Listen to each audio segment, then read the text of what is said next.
Welcome to Adventures in Lollygagging. We are playing Blade Runner tonight. Ashley has competing songs in her head right now, but hopefully we can get her head on other things. As we got a strange little mystery, but we've made a ton of progress.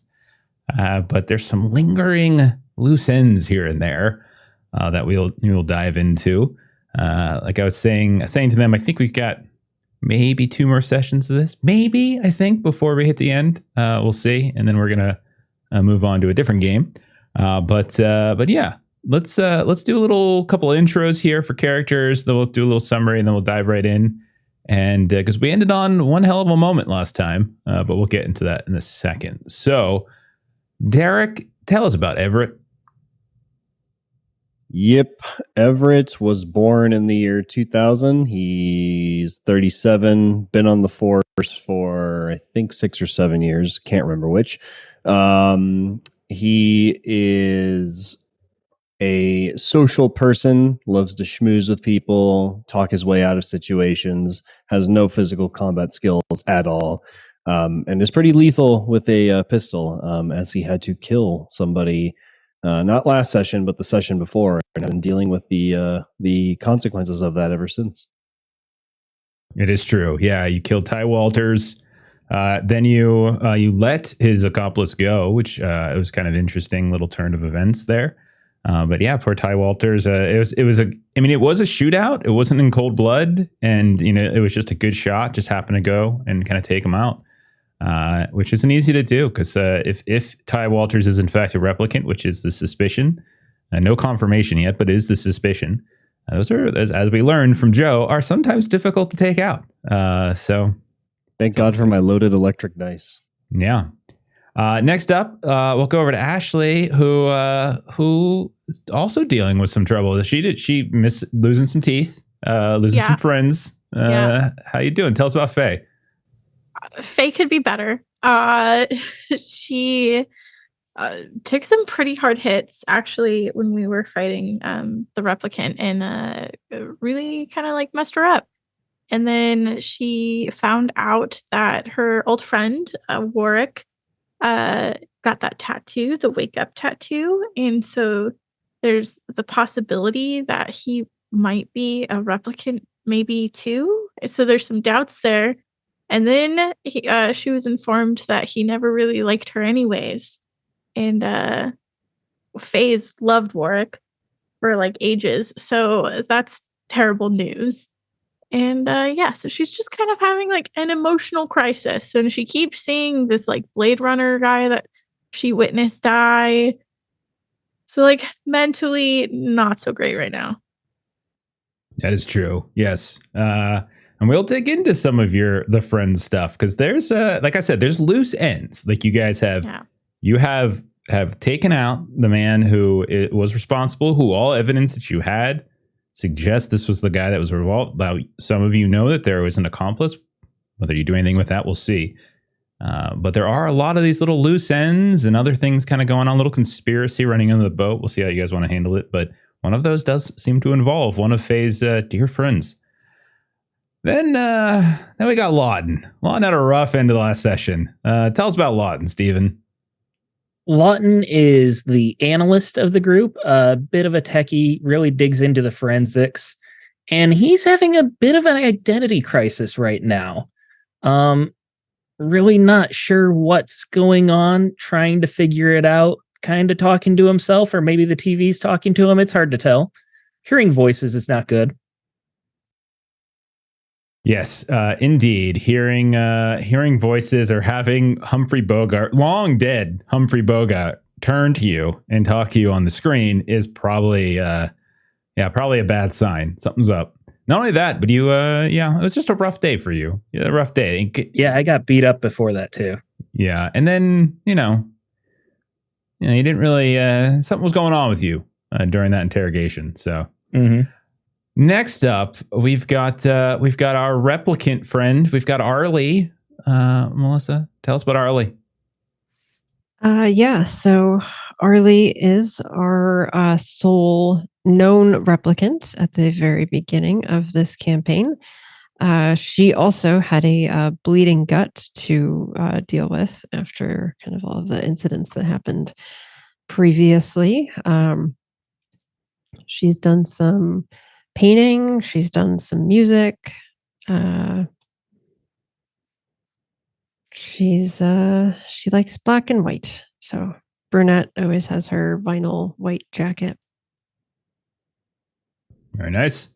And I think you have a new friend, or at least we got to meet one of your friends, Shade, last time around, one of your contacts, your CIs, who I think is bunking on your couch, maybe. I'm not sure.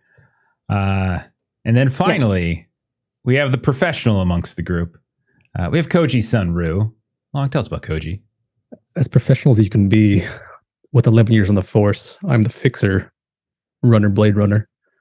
Got connections high and low. I looked as dapper as I can be, because when things go wrong, I need those connections. That is true. And we learned earlier in the campaign how Koji sometimes gets those connections, but we won't refer to them right now, as Ashley was about to take a drink. But yeah, okay. All right, guys. So last session was pretty interesting, pretty revelatory, one might say, as we began in the aftermath of that Kipple Factory shootout that we've referred to. You did a full sweep of the grounds. You found a bunch of interesting things. You got a bunch of old LAPD gear, RDU gear. Koji was unable to confirm that, Ty's identity as some kind of wanted or known replicant. I think a few of you found some additional materials for explosives, both the both the mechanical devices and also some of the actual incendiary material as well.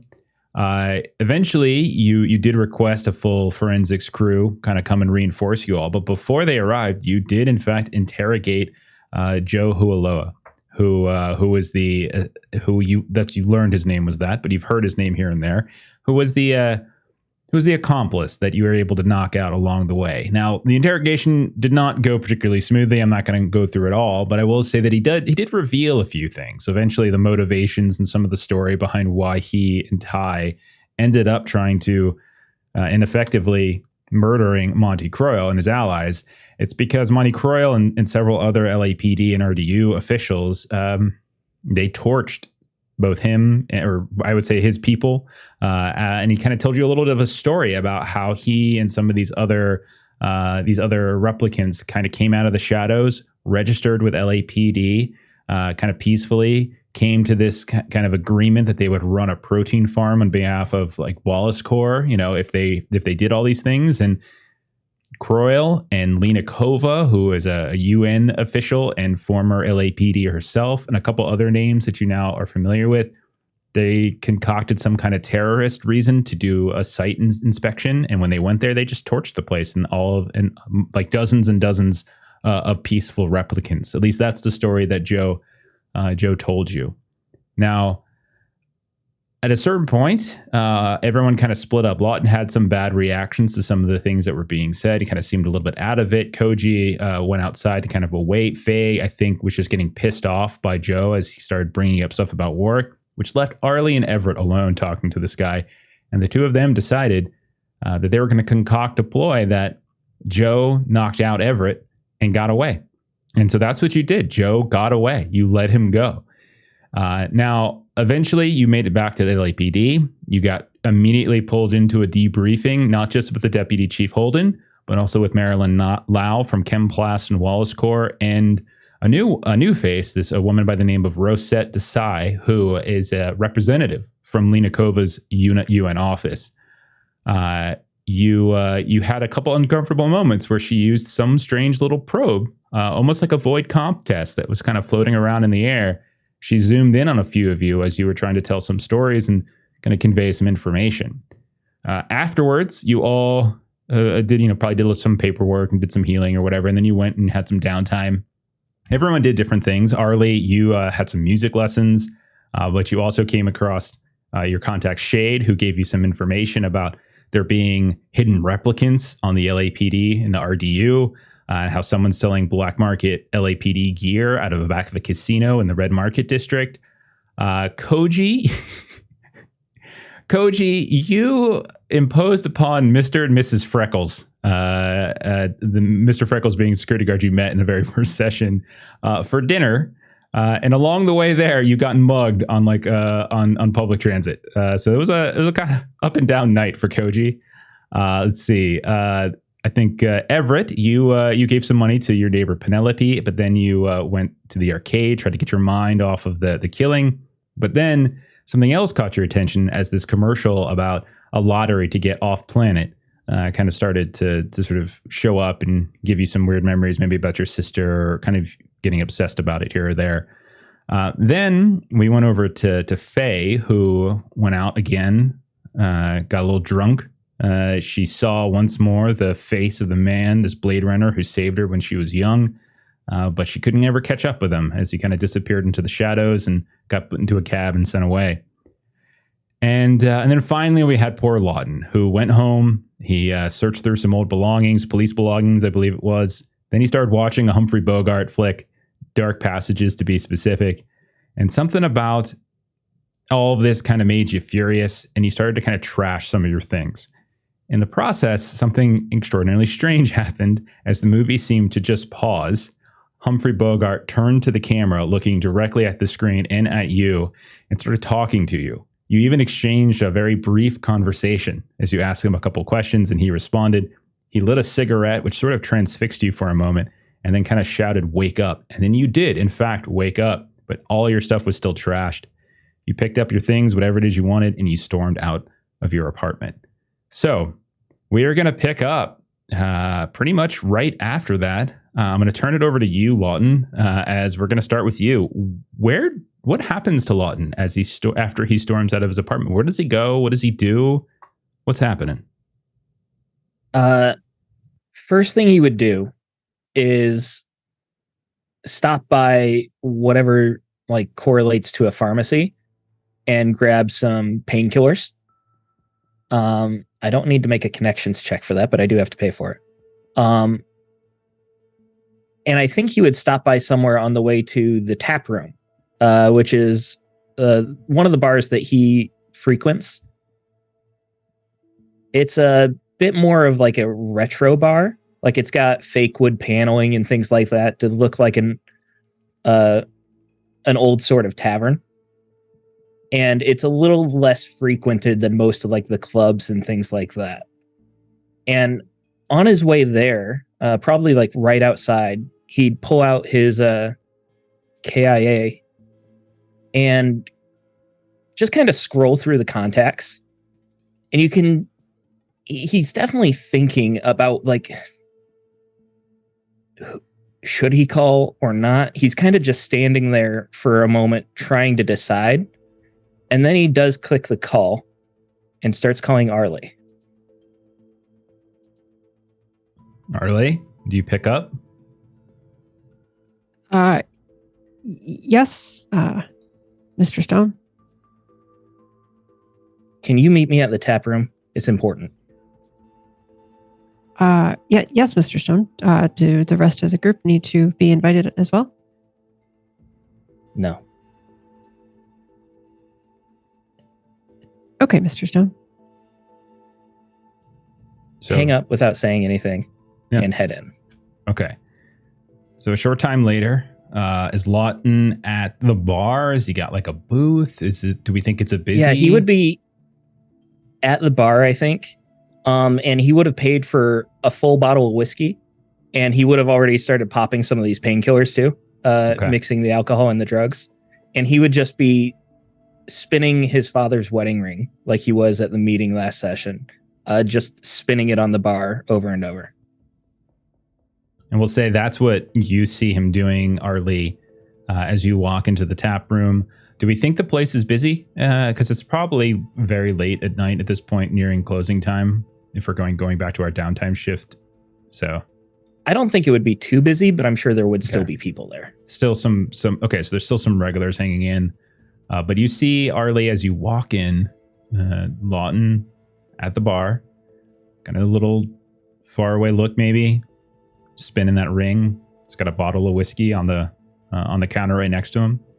Definitely wearing the same clothes.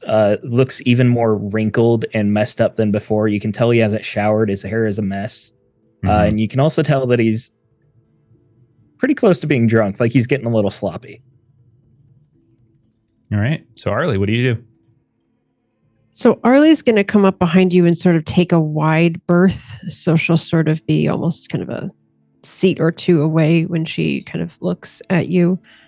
Yes, Mr. Stone. How can I be of assistance?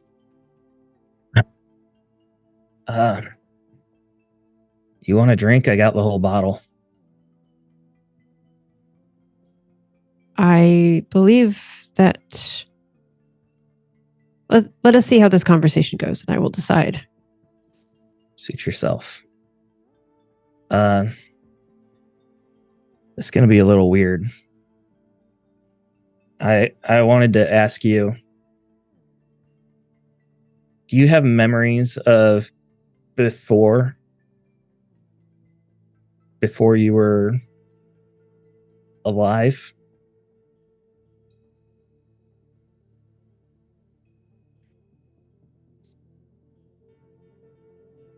Stalling, sort of looking at Jeff to see if I would or not. You play it however you want.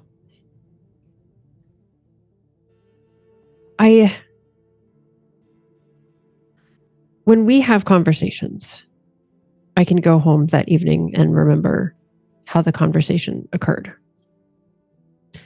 There are perceptions that I have been given that allow me to relate to other humans. So I do not, as it is, have a memory of being a child on a playground, but I have a general sense of what it is like to be a smaller version in the world and to go through things that kids go through. Does that answer your query? Lawton would spin the ring again. You hear the metallic on the fake wood. Have I ever told you about my father? I do not believe that I have a recollection of such conversation. Would you like to tell me about your father? He was larger than life. He's the reason I even became a Blade Runner. He was a police officer. I remember I was just a kid and he was driving me in the spinner and we saw a crash happen just a few yards in front of us. And it was a massive fireball. And without even thinking, without even hesitating, he immediately landed the spinner and he went running to help. And I could see that whoever was in there, they were unconscious. And he ripped the door off the hinges to get them out. Just pulled it right off. And that was the moment I knew I wanted to be like him. I see. His adrenaline gave him strength, and you saw him as brave? He was a hero.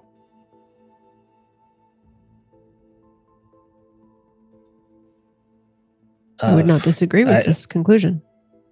I don't know where I'm going with this. Do you feel alive? What do you mean when you say alive? What does being alive feel like to you? Does it feel like things are real? Do you...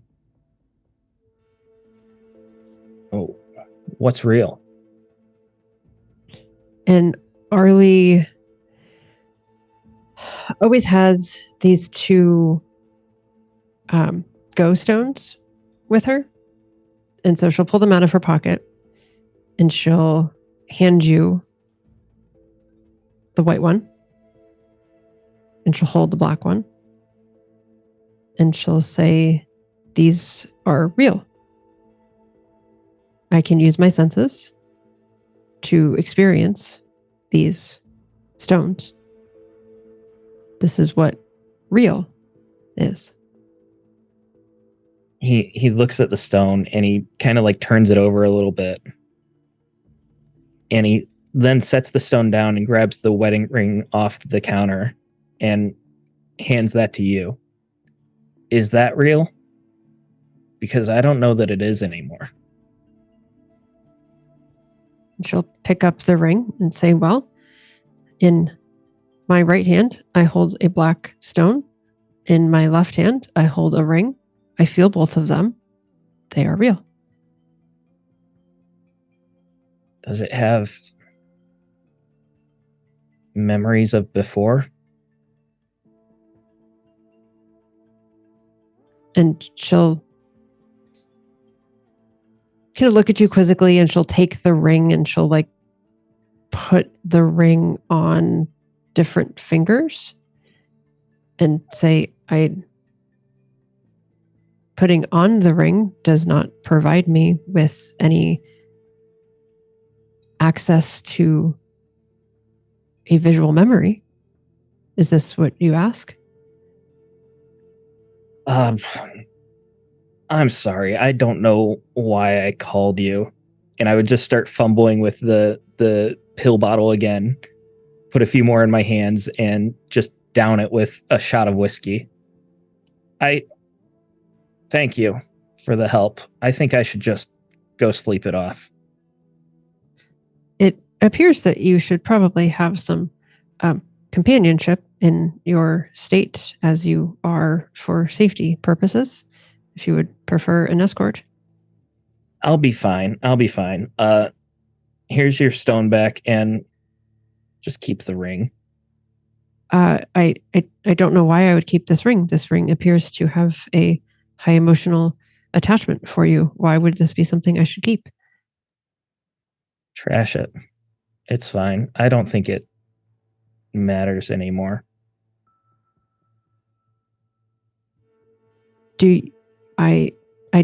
I will not trash it. I will keep it in my pocket. You might decide in a more sober moment that you would regret having thrown it out. I will walk you home. Okay, suit yourself. And I grab the bottle and start heading out. Okay, so the two of you, so Arley, you're walking him home. Probably drive some of the way or something. You take your spinner some of the way, and then kind of start walking from where you're able to park. Lawton, a curious thing kind of happens to you on your way home, as you've had some. You're feeling the effects, and as you guys are passing by a couple kiosks along the way, along this walk path, a few times advertisements pop up. These holographs just trigger just from proximity as you walk past. Lawton, you see one kind of just illuminate off to your left, like right in your peripheral vision, which is a little foggy. And you can see it's a Jameson ad. And you hear a voice. It's only directed at you. So like Arley, you probably wouldn't even really, I mean, you would know something's happening, but you're probably seeing your own thing. But Lawton, you walk past and you hear, "Hey there, friend. Having a rough night?" And Lawton, when you look over, you can see that your father is standing there in the ad. This kind of big man with a kind of a strong jaw on his face, and he's kind of holding this bottle of Jameson, and he's like, "Hey there, friend. Having a hard night? Take a bit of the edge off." And he pours a little bit of a shot, and he kind of holds this out in your direction. Yeah, thanks, Dad. And I'd reach out for it. And your hand just goes through the holograph. And then you see... Probably try again. You just keep doing it. And the advertising copy starts popping up about like, the different, where you can buy it, the nearest liquor store, like 2 blocks north, second level. And it kind of references where you can kind of go to an ABC Liquors. But also, as you're kind of reaching out, you see the holograph kind of just start to flicker a little bit, and the voice kind of shifts, like the face, and then you can hear, like, What's the problem? Are you real? You're not real. Are you real? What's the problem?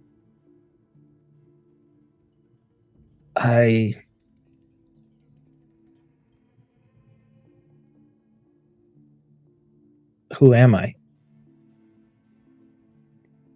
Oh, shit. Don't screw this up. We're close. And you see it flicker off. Arley, I don't think my dad's real. What brings you to that conclusion? He just disappeared. And he was here in the first place? Just for a moment. He said I was a screw up again.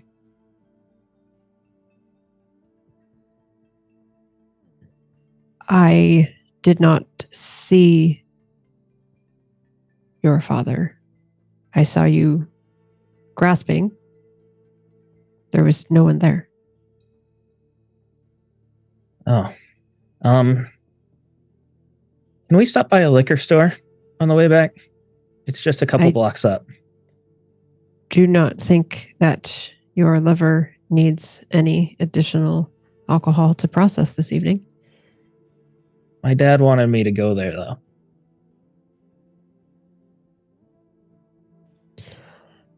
Well, okay. Let's go to the liquor store and see what this is about. So the two of you, you go 2 blocks north, and then you go up the second level, and you find yourselves the Blade Runner equivalent of an ABC Liquors. It's open 24 hours.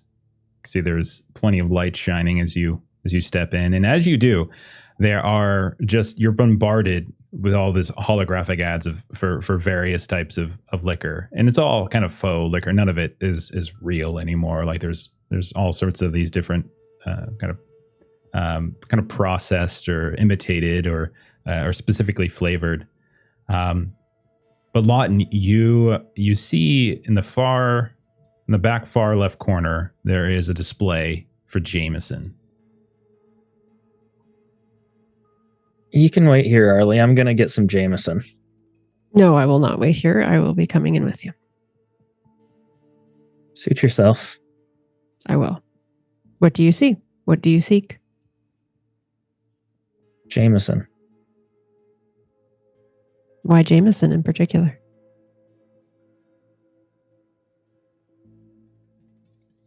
I don't know anymore. Okay, let us see what is in this Jameson display. Yeah, and I'll buy some And Arley, Jameson. by the way, is like head on a swivel. Like, what's going on in the store? Who else is here? What? There's what's just the a draw couple here? folks here and there. That's nothing out of the ordinary you've noticed. Lawton, you get back to the display. You see again that same advertisement, except this time it's sort of nested within this little alcove around which there's all these stacks of bottles of Jameson. And you can see that it's the same person. It's the same visage of a man who looks remarkably like your father. And he kind of goes through that same process. He's like, "Hey, friend, looks like you've had a bad day. Take the edge off." And he kind of pours you a little glass and hands it over to you, 2 fingers of Jameson. I'll take it. Is it a hologram again? Of course it's a hologram. So as you reach out, your hand goes through. But you can see again that flicker happens. Arley, you're there. Do I see this hologram with the man? Yes, you see it this time. And the holograph kind of flickers a bit, and it kind of looks up again. It's still your father's face. And it says, it looks like it's about to say something. But why is she here? You're going to blow this whole fucking thing. Get your shit together. And then it kind of just goes back to, "Hey, friend. Looks like you're having a bad day. Take the edge off with a couple fingers of Jameson." And I would say, Arley, you actually noticed that happen. Wait, that actor knew that I was here. Yeah. Am I messing this up? I'm going to blow the whole thing, aren't I? I am frantically trying to catch up to what is going on here. That actor is who you believe to be your father? That one wasn't. He does kind of look like him, though. I see. Arley, I think I'm messing this up. Messing what up? The whole thing. What whole thing? I don't know anymore. Messing up the investigation or messing up your life?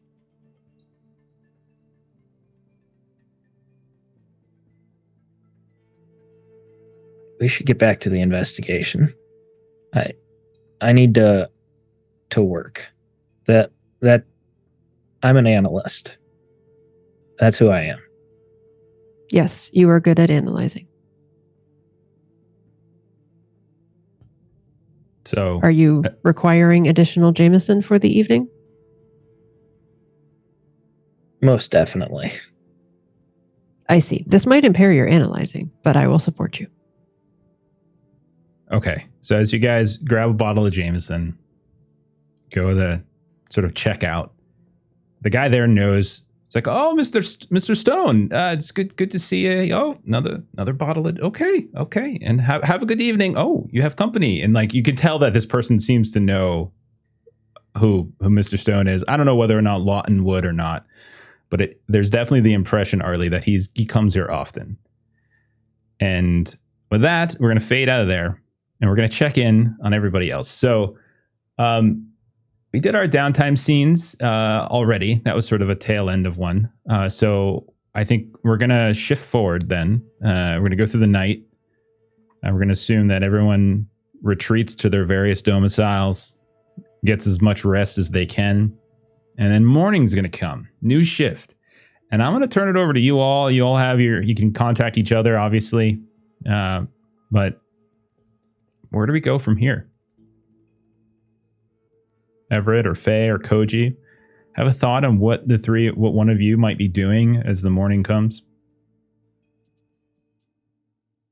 Everett would be curious to see what, like if there was any suspicion or any follow-up that needed to be done after our debrief. He wants to see if like we're in the clear or not. He's feeling a bit paranoid. So from what angle? Like, are you talking like from... He's going to see if he can like reach out to one of his like friends on the force and kind of use basically schmooze them into getting information that he shouldn't have access to. Like, hey, like, remember that time I helped you with this, or like I gave you a bagel or something, like anything like that for somebody who would have the clearance into getting files. Okay. Go ahead and roll connections. I think that's probably the role. Is you want to try to kind of get a lay of the land of what might have happened at the station after you left, or maybe if you know somebody it's a little higher. That's a 12. Got a 12, okay. 2 success. 2 successes. All right. So yeah, we'll say you know somebody on the force. Let's see. We'll say you know someone, a sergeant, someone who maybe runs the desk. Was probably working overnight. So let's see. And he's gonna play it. He's gonna play it cool and just be like, "There was some outsider person made the whole thing feel real weird. Like anything strange about these debrief notes?" So yeah, you speak to your sarge, and kind of get him on the key as he's getting ready to finish his shift. He's like, well, it's not uncommon for there to be other interested parties, especially with something so high profile. I can tell you that Holden was none too keen on some of them kind of sitting in on a debrief. That is a little strange. Usually there's a debrief for him and then he'll debrief. the respective parties. Sense I get is that there's he's got some pressure on him from higher ups. Something about this case. It's touching a nerve. I don't know if it's just Croyle. I mean, he was Monty. I mean, sure, he was on the force, but it's not like he was a golden boy or anything. He has many accolades as he did, demotions and a very roller coaster career. So I don't quite see what that's all about. They're still going to give him, some sort of memorial, I suppose. He did serve. But yeah, there's some pressure, that's for sure. We've been fielding a few calls from that Lena Kova's office, and she's as much of a ball buster, I guess, now as she was back then. I was just a beat cop back then. I can't tell you too much about her time, but from what I hear, she's a fast riser, and it's my suspicion she's the one putting the pressure. Gotcha. Well, you think that they would be satisfied we got the guy. They have a corpse on their hands, but I guess we'll see what keeps coming down the pipe. Yeah, we got it on ice here. Hasn't been a full workup yet. The guy didn't really have any major priors that we could find, from what I hear. Yeah, a couple small little dust ups. Nothing that seems to indicate an escalation to this kind of violence. That's or that he had this kind of planning involved. There's been some talk that he might have had an accomplice, maybe. You know anything about that? Oh, so then he doesn't know that we told, or he doesn't know about the second accomplice that got away? The sergeant necessarily doesn't. Like, he wasn't in the briefing. It's like, so, okay. I mean, there's talk that there's, maybe that you got the big fish, but there's some little fish that need to get grouped up too. I don't know.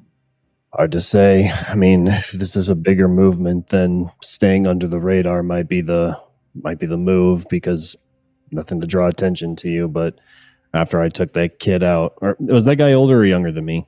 He's probably older than you. He's in his 40s. Oh, okay. So after I took that old timer out, I kind of was just in a haze. I'll have to ask my team if there's anyone else. Okay. Well, that's all I really got.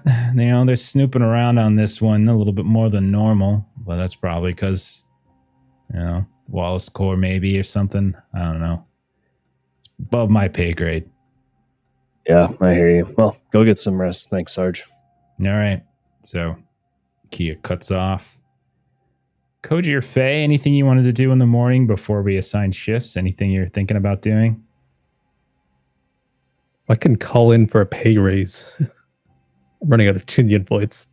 He got dinner for last night for free, and now he wants a raise. Well, he did get mugged. So, okay. You want to call in? All right. You want to get on Deputy Holden? You want to get Deputy Holden on the line? What do you want, Sunru? Hey, Deputy.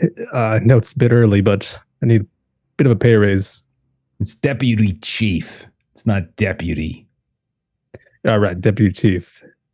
If you know how hard I've been doing, that case we just closed out. I could get advance of some sort. You closed it out. You think it's closed. It's all done. No other ends to tie up, nah? No other accomplices, huh? Of course not. It's not over. It's still a lingering guy out there. Maybe more. A lingering guy out there who just so happened to be an accomplice with some big old lug of a man who had never had any kind of history of demolitions or arson in his life. You ever think that maybe that's the guy who's the brains behind this? But you can trust me on this. I can trust you on this. Trust ain't got nothing to do with it, kid. I want results. What have I been doing for the past 11 years, giving you results? You've been giving me results, and you've been taking your paychecks, and you've been buying fancy clothes. And you come in and you buy more fancy clothes. Boy, I've never seen anyone come in here with as fancy clothes as you are that actually put a badge on. I don't think I've ever seen you wore the same thing twice. You know what kind of connections I've gotten with these clothes? People look at me and they think Connections. different. Well, I'll tell you, if there's ever a fashion disaster or if there's some kind of espionage whatsoever involving some highfalutin designer, I know who to call. All right, so mechanically, Long, what are you trying to accomplish here? Yeah, so mechanically, it's a connection roll to spend one promotion to convert into Chinyan. Okay. All right, go for it. So roll your connections. That's 2d12. Oh my gosh, this guy. Wow. How are you still on the force? You should be like rich and gone by now. You should be running this place. I got a 10, which is, I don't know if it's 1 or 2. It's 2. Okay. All right. Oh my God. Listen, as far as I'm concerned, you might be the only one on the entire team who's got their head on straight. I don't know, maybe Everett. But put a guy down, you take him in, we gotta ask questions, we gotta verify. I don't know. Faye, Lawton, they both seemed out of their frickin' mind at the debriefing yesterday. And we all know the problem with Arley. So you're the only one I can trust. So sure. We'll go ahead and consider it time served. But I'll tell you this, Koji. And I'll tell you this, Frank. If you don't put a bow on this, if you don't tie this shit up, I'm not dealing with another one of them debriefings, okay? Someone's gonna get hung out to dry, and it ain't gonna be me. Of course, everybody got something on the line. All right. So he hangs up. Faye, was there anything you wanted to do? Like, is this still the downtime? Yeah, I'm just kind of considering, like, I was just giving everyone a chance to do something before we commit to shifts. I think nothing really, because like her next shift, she's gonna start snooping around. So look at it, and if that's the case, well then let's kind of cut to, like, you guys can talk this out amongst your players or amongst your characters, however you want. But what are your next steps? What do you guys want to do? Like, where do you guys want to take this? Like, you can kind of review what you know, maybe kind of do like a review amongst yourselves. Like, what do you all know, and where might you have to take that? Would Lawton know if like going over the forensics recovered from the site would like lead to more clues, or would I feel like our forensics team already covered all that? You would know. I mean, they would be able to do it. Just a question of expediency, like how quick you'd get it. So you could conceivably spend time at LAPD getting some stuff done. So it's possible you could learn something quicker. But eventually there'll be a forensics report. What do you guys think? Arley would definitely share out the information from Shade, her CI, about the kind of stuff going down at the casino. Didn't you guys go to the casino? Did you see?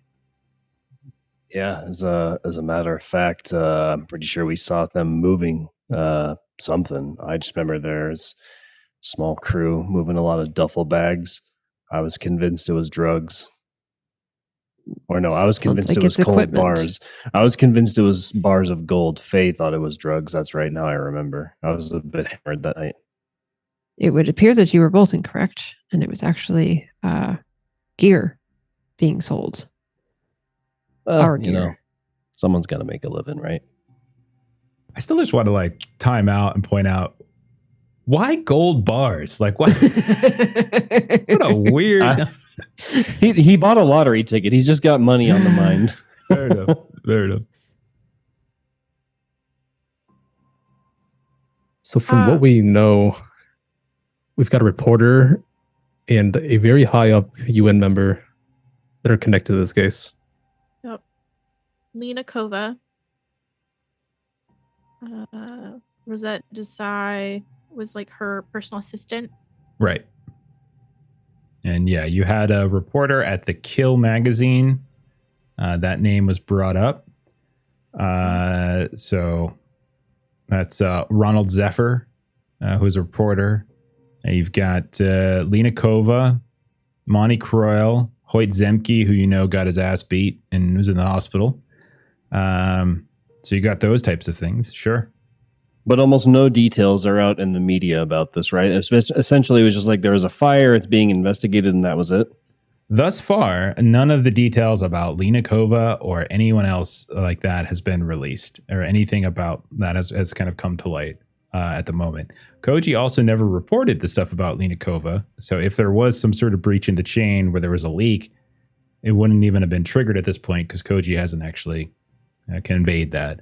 But if you do check your vids in the morning, you will see a report on various outlets saying, kind of basically describing a very heroic and violent shootout in the Kipple Wastes last night, as RDU officials confronted the primary suspect in the Chemplas warehouse arson case. Reports are still coming in, but the main suspect has been taken out, and it sounds as though this arson terror might be coming to a close. More information later tonight. And then you hear like the bulletin kind of comes through. I have a feeling that Wallace Corps doesn't want anyone knowing about some sort of organized action against them or in general. So they are going to be quick to button this up and say that it's all over with and it was probably just a random act of violence or a disgruntled employee or a personal dispute. So one of the potential strings left out there then is a gentleman still in the hospital with his injuries. I For sure, think yeah. I've talked to him yet. So I can send some guys to Hoyt. I can send some of you guys with me for Ronald Zephyr, the reporter. I could go to LAPD and do a deep dive on the computer on just trying to get any leads searching like Lena Kova, doing a deep dive on her background and connections. How are we going to clear this with the chief, though? He's going to be on our asses about getting this case completely closed up. I'm going to close the case. We'll get it. We will. And I think we're waiting on if there's any evidence of Joe on our like clothing in the site. Okay, so let me get the shifts figured out. So let me figure out where everyone's going. So Lawton, you're going to the headquarters. Okay. So then where's Koji going? Are you going to the reporter? Yeah, I'm gonna call up contact there and see if I can get him an appointment to like a lunch spot. All right, so you want to meet with Ronald Zephyr. Okay, we'll handle that phone call in a sec. Is anyone going with Koji to sort of interview this this reporter? I think it should be our people person. If anybody else goes, Okay, Well, I really don't want to do a 5-person split here. Yeah. It's Yeah. like, Yeah. I'm after. But isn't Koji already good at the manipulation and whatnot? I was going to go with Lawton, if anything, because he has no people skills whatsoever, so it'll balance us out. Arley can go with Koji. Okay, so Arley and Koji are going to go check in. Lawton's just going to the headquarters, so he's just doing forensic computer data, that kind of stuff. He's not actually talking to anyone. What are Faye and Everett doing then? Everett was going to go with Lawton in case there's anything he needs like assistance with, like if he finds something to run it down and talk with somebody, or if somebody asks what he's doing or whatnot. Like I'm his cover essentially. I mean, he's doing his job. Like he's an LAPD RDU analyst, and he's doing analyst work. So he's not really doing anything that's going to be looked at strange. Now, Even if it's digging against into Lena? Lena Kova, well, yeah, like Right. there's a difference between like doing that, but the likelihood of there being a requirement to interview anybody for what Lawton's doing is unlikely. Like we've done scenes If you're with him out and at about- headquarters before. If you're out and about too, I can always message you like who you got to go talk to.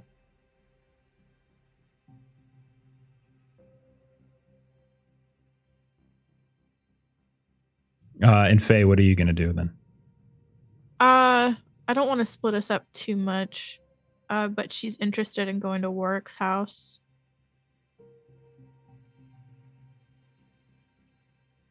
Okay, so if Faye's going, you're checking out Warwick's place. His name did come up in the interrogation with Joe.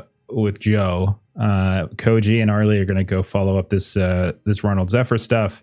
Lawton's going to HQ. So then let's clarify, Everett, where do you want to go? Where do you want to spend your shift? I guess I'll just go with Koji. I don't know. All three of you? You want three of you go to the reporter? Yeah, I don't want to split it anymore, and Lawton's got his stuff. Okay. All right. So then let's go ahead and do that. Let's start with Koji. You're doing the call. So you're calling in to... Yeah, if it's like an assistant to James Lipton or someone that killed... Okay. So it's going to be the same woman that you spoke with as you call in. Kill Magazine. Can I help you? Do you know your party's extension? Yeah. Hook me up to James, whatever extension is. I told you that there are 37 James at this place. Could you be more specific? Mr. Lipton. One moment. Who can I say is calling? Koji. There are 12 Kojis that regularly contact this office. Could you be more specific? So you hear a transfer. So we'll say you're calling from some sort of land phone somewhere, or some vid phone somewhere. And then in a second, you see like kind of this this kind of come up, this like little screen, and you got the phone on your ear, and you see the same guy. You're kind of the receding hairline a little bit. He's got these sort of shaded glasses on. He's like, Koji Sunru, you son of a bitch, twice in 1 week. What do you need? What do you need? Hey, James, you still got a Ronald down there? I got a Ronald. I sure do. Yeah, what do you want Ronald for? Zephyr? He's a real piece of shit, that one, My kind of guy. I got some interesting questions for him. If you can hook him up with me. Hook him up with you? You got some, you want to ask him questions? He's the reporter, right? He's the one who asks you questions. Did you get your head knocked in or something? You seem to have everything kind of confused here. No, of course not. This is a bit of police work. We ask questions as well. Oh, do you? You want to tell? Oh, you're going to get all uppity with me, are you now, Sunru? You're going to get all uppity. Okay, you're asking me for a favor and you're getting all uppity with me. I don't know, kid. I don't know. I think someone might have hit you in the head a little too hard. How'd you get reports on that? That did happen. Wait, someone hit you in the head? What happened to you? Well, I'm fine. Just a bit of a concussion.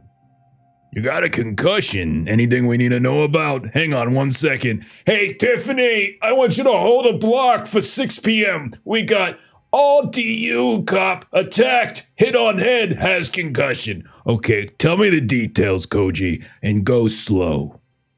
Tell you everything. Just give me Ronald. Ronald. What's it in regards to? A bit of a case we're looking into. I already did one favor for you this week, and now you want a second? Oh, goodness. It's a two-way street here. You owe me, you give me something, I give you something. Yeah, I'm familiar. All right, go ahead and roll your connections test. Connection. Koji, you son of a bitch. I really like that voice. Got an 11, which is 2 eyeballs. Okay. He will set up a meeting with you. This is what you're going to do. You're going to meet with Ronald, and you're going to tell him all about this assault on an RDU officer.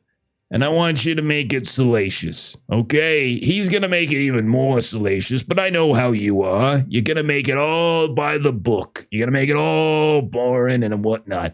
I want you to talk about your pain, your suffering, all the various corruption that somehow this is involved in, and you're going to tell him all that kind of stuff. And then you can go ahead and ask a few questions, too. He tells me what I want to hear. I'll make it as salacious as possible. All right. All right, kid. I'll see you. Here. It kind of flickers off, and we'll say you and Arley and Everett start heading in the direction of this restaurant. Okay. we'll go to Faye next. So Faye, you wanted to go over to Warwick's home. Do you know where Warwick lives? You get a specific sector or anything like that? Got a thought on that? I didn't think about that. It's okay. Faye lives in Chinatown now. Okay. So maybe more south. Okay, like sector 9-ish or something, the commercial district. Okay, that's fine. There is it's a little bit more, this is like the kind of the old money area of LA. Because like new money is arts district, old money is commercial district. What about no, this is fine.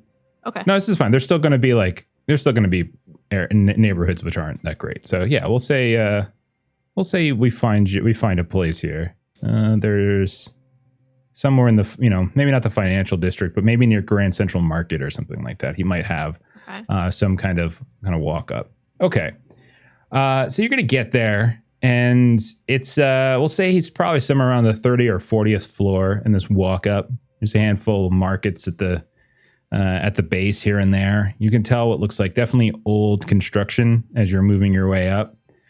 But you don't, I'm going to say you definitely don't have a key to his home. So when you get to the apartment door, it's locked. You knock on it a bit. There's no answer. Nothing like that. So how do you want to go about getting in? What do you want to do? She's gonna, I guess, go find like the property manager. Yeah. Okay. So it's you're gonna try to find. Okay. Is that like a? No, I'm trying to think of what a property manager would look like in sort of a tenement house. Okay, so yeah, you're gonna find someone sort of short, squat, a little heavy set woman. She's kind of got like a little bit of a receding hairline, strangely enough, and she's looked like she's constantly sweating. And so when you ask her to kind of let you in to a particular apartment, she's like, "It's not for sale. It's not for sale. Okay, I got a different one on 25 if you want 25. A woman like you living by 25 is better. You want 25? Oh, no. My friend lives there, but he forgot to leave me a key before he went out of town. Well, you're going to have to talk to him. He didn't tell me anything. And if he went out of town, then he's probably got plenty of money and he wouldn't be living in this piece of shit place. So try a different story, lady. Can I bribe her? You can. You could also just show your badge. You are true. A cop. I forget I'm a cop. Yeah, Faye's gonna show her badge. Okay, so you're gonna go ahead. You're gonna show your badge, and you will eventually get let in. And so you go inside, and as you walk in, you notice first of all that the home is an utter disarray. Like you can see that there's furniture has been sort of kind of upturned here and there. You can see that there's photos and keepsakes and stuff that have been kind of torn apart. You can see there's some kind of metal trash bin in the middle that has what looks like burn marks to it. It's just one kind of big room. There is a small little nook where like there's two different cabinets and like a little kitchenette area. What looks like some kind of microwave just for sort of reheating food. And you can see connected to that is a very, very narrow looking shower with kind of a flap, like a pull out toilet. Mm-hmm. And you can see there's like no real like view. When you look out the window, it's a very small window. There's no balcony, and you just see like right across to like this other ugly tenement house on the other side. It's not a very pretty home, but you can definitely tell it is a place that has. You're not sure if it's been turned over by someone or if someone just went into some kind of rage, or if there was some kind of fight here. But it definitely looks really messy. So what do you want to do while you're here? She's gonna treat this like a crime scene, and maybe she like hits up Lawton for like maybe some like different protocols of like things that maybe she would mess up on as she's searching the crime scene to like make sure she doesn't miss anything. Like she's sending him like pictures and stuff like that as she's searching. Faye, did they not give you basic training? You wear gloves. You don't step on anything. You know what? I got some basic training is one thing, but this is important to me, Lawton. I've got documentation. I'm gonna send it to you. And Herkia just gets walls of text. Lawton, this shit's important. Why are You got to read through it. There's a process. You cannot contaminate the evidence. You got to follow every step in these protocols. and she just sighs. And Faye, she's at like, least wear gloves for me. I'm Wear wearing gloves. gloves. I have the gloves on. You have a hairnet. Who carries a hairnet? I always carry a hairnet. I thought that's because you maybe had lice or something. I don't know. Do you want your hair to be dropped at a crime scene? True. I have my hair up in a ponytail today. Good enough. Don't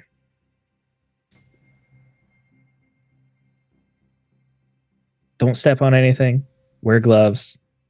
Just don't contaminate the evidence, and you'll do fine, kid. All right. Yeah, and then she's just gonna invest the entire shift just looking through this apartment. Okay, well, what do you want to do? Like, how do you want to tell me what you're looking for? Tell me how, like, what you're looking at. Like, tell me So what you're she's looking for finding. where's the epicenter of like this, all of this stuff. Like, she's gonna start where it looks most messed up. Like, yeah, there's like this sort of futuristic futon, like right in the middle of the room, where you think doubles as both a bed and a couch for entertaining. You can see that there is a flat screen opposite of that. There does not appear to be any kind of coffee table per se, but you do see that there is this wastebasket that's right in the middle. All sorts of things have been scattered around. There is like this small little desk area with a private terminal. So yeah. She's gonna check out like the desk area with the private terminal. Okay. So yeah, it's standard stuff. Nothing fancy about it. It's just someone's private terminal at home. It is password protected in some particular way. So if you want to kind of try to bypass it, get in, you can go ahead and try to roll a little tech test here, Faye. Okay. Yeah. I will attempt it. Go for it. You can do it. Oh gosh. I doubt it. These are bad dice. There you go. You got your success right there. One success. Okay, that's all you need. So yeah, it opens up. The code doesn't really make any sense to you, but you're able to kind of get through it. It just seems like a series of increasingly strange sort of numbers and digits, or letters and digits, I should say. Yeah, and you can see it's got what just looks like some basic messages. Like it looks like he's got like an inbox filled with various text messages. Looks like he's got a couple different news feeds where he's just sort of kind of connected to basic news. There's nothing out of the ordinary there. What do you want to look for? She's gonna like check out like his search history. Has he been looking for anything weird? Who has he been talking to? Like that'll be kind of like what she focuses on. Okay. Search history.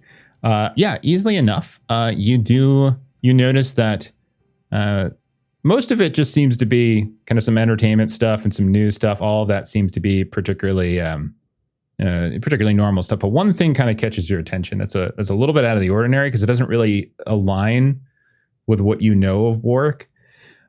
He seems to have been looking into a gala, like an art gallery, like this sort of some event at a place called there's like an open page or like there's a kind of a search history criteria for a place called Fiamma. Which is apparently over in the art district in Sector 2. And that definitely kind of makes you raise an eyebrow a little bit. So think about that. Let me cut over to somebody else and get them started. And think about that and what else you might want to do while you're here. I'm going to jump over to Lawton then. Lawton, as you had just got off the phone with Faye, you're sitting down at the Esper wall and you just immediately get this Kia call. What is it you're looking to do, Lawton? Yeah, so for the first time in Lawton's life, he brought in donuts and coffee for everyone in the department. And then he would sit down at his computer and just immediately doing like financial forensics and just like all sorts of background checks on Lena Kova. Just wants to know where, as much as he can with public record, like where her money's going, where it's coming from, who she has business dealings with, anything I can find on her. Sure. Let's do a tech test, I think. As you just kind of sit down on the Nexus, or on the sort of at a console for the Esper wall and start going through that. And I'll tell you that the more successes you do, you get the more information you might receive. You'll get something no matter what, but the more you get, the better. I will push then. I got 1 success. Do I re-roll the success if I push? No, it should just be just whatever. The one that wasn't a success, right? Yeah. Yep. I think that's a unicorn. A unicorn or an eye. Uh-oh. Okay, so take a resolve. So take a resolve loss for this. But you also are able to get some basic info. So you start kind of sitting down, going through this a little bit, and you get kind of her basic bio. Like you can see that, there's some old records of her employment here. Ambitious, fast riser since very early in her career. She did stints in all of the major divisions that the LAPD. You can definitely tell that she didn't stay anywhere for too long. She just looked like she was just trying to kind of get as much experience as they can to diversify like her resume, her portfolio. But you can also kind of get the sense that she was a person who from the very start was destined for probably administration, politics, that kind of stuff. So deputy chief, then she kind of transitioned over to the UN. And she got a very, very diverse portfolio there as well. Like even just the UN research that you're doing, justice and corrections seems to be where she spent a lot of time, but also the Colonization Defense Program, CDP, which does have connections to RDU and some like the RDU and specifically Blade Runners in some way. And you're getting a lot of sense that she's sort of in the running. Like there's people who are, she's a future kind of Secretary General type. Like that's how much she's rising up. She's not quite there yet, but she is. But she's kind of on that trajectory. Now, you have 1 success, right? So, correct. The one thing you kind of discover, and there are some older archives within some of the things you're finding here that you get this sense that this stuff has been scrubbed, like, or at least it was intended to be scrubbed, because there's very little negative about her, which is really surprising considering first she was a cop and now she's a politician, and those are 2 very divisive, careers. And like no one of note really says to say a whole lot about, not bad about her, like the people like where she came from, where she worked, and you kind of get the sense that like someone's scrubbing. Like you're a tech guy, you kind of know that someone's scrubbing and like kind of getting certain stories out. You find a few stories, like a few reports that kind of have been buried or disappeared. Like a lot of these LAPD, like police reports or incident reports, stuff like that. But all of them seem to have to do with like statements she's made, or in certain cases, like kind of extreme force taken, especially in the early days of kind of the Blade Runner program. Where she was kind of known to be kind of getting started on that. You do also find that there's like these anti-Wallace Corps statements that she's made here and there in the past, even anti-Neander Wallace, the head of the CEO. Someone at some point kind of in one of these old police reports said something about her kind of referring to her as him as a traitor to humanity. Sorry, my green screen just fell. And you're noticing a lot of kill publications, like these old kill publications with her name kind of popping up here and there. But everything, like I said, none of it seems to have kind of gone anywhere. Like you go into like the kill archives and it's like it's hard work for you to just even find them. Like it's just like they're not clear, they're not easy. A normal person wouldn't usually find them, but you're getting the sense that someone's like cleaning up and like kind of forensically going through her files, her statements, and stuff like that. Okay. Yeah. All right. Anything else you want to do while we're over by you for now?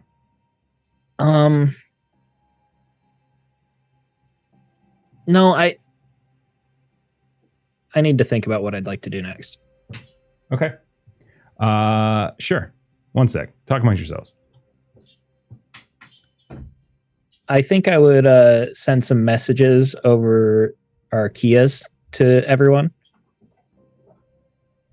Lena Kova has a spotless record, and it's too spotless.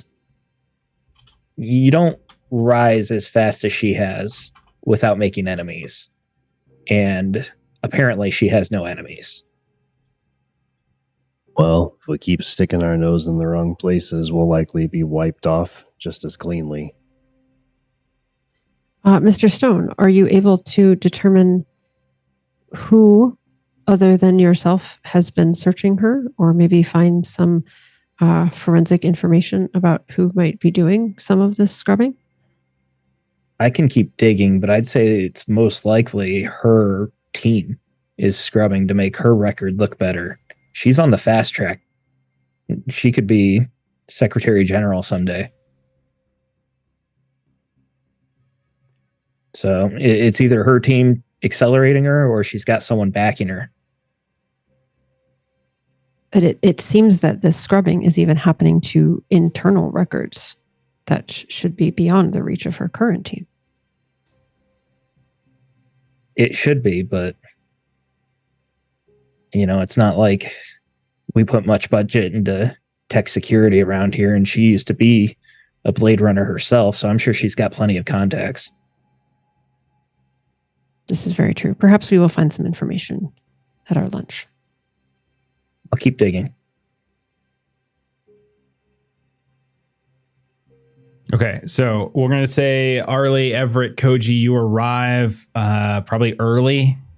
Are all of you going to set up at the table of this restaurant? We'll say it's some sort of faux sushi restaurant. It's not actual sushi, of course. It's a sort of protein sushi. It's kind of creating all these different rolls and such.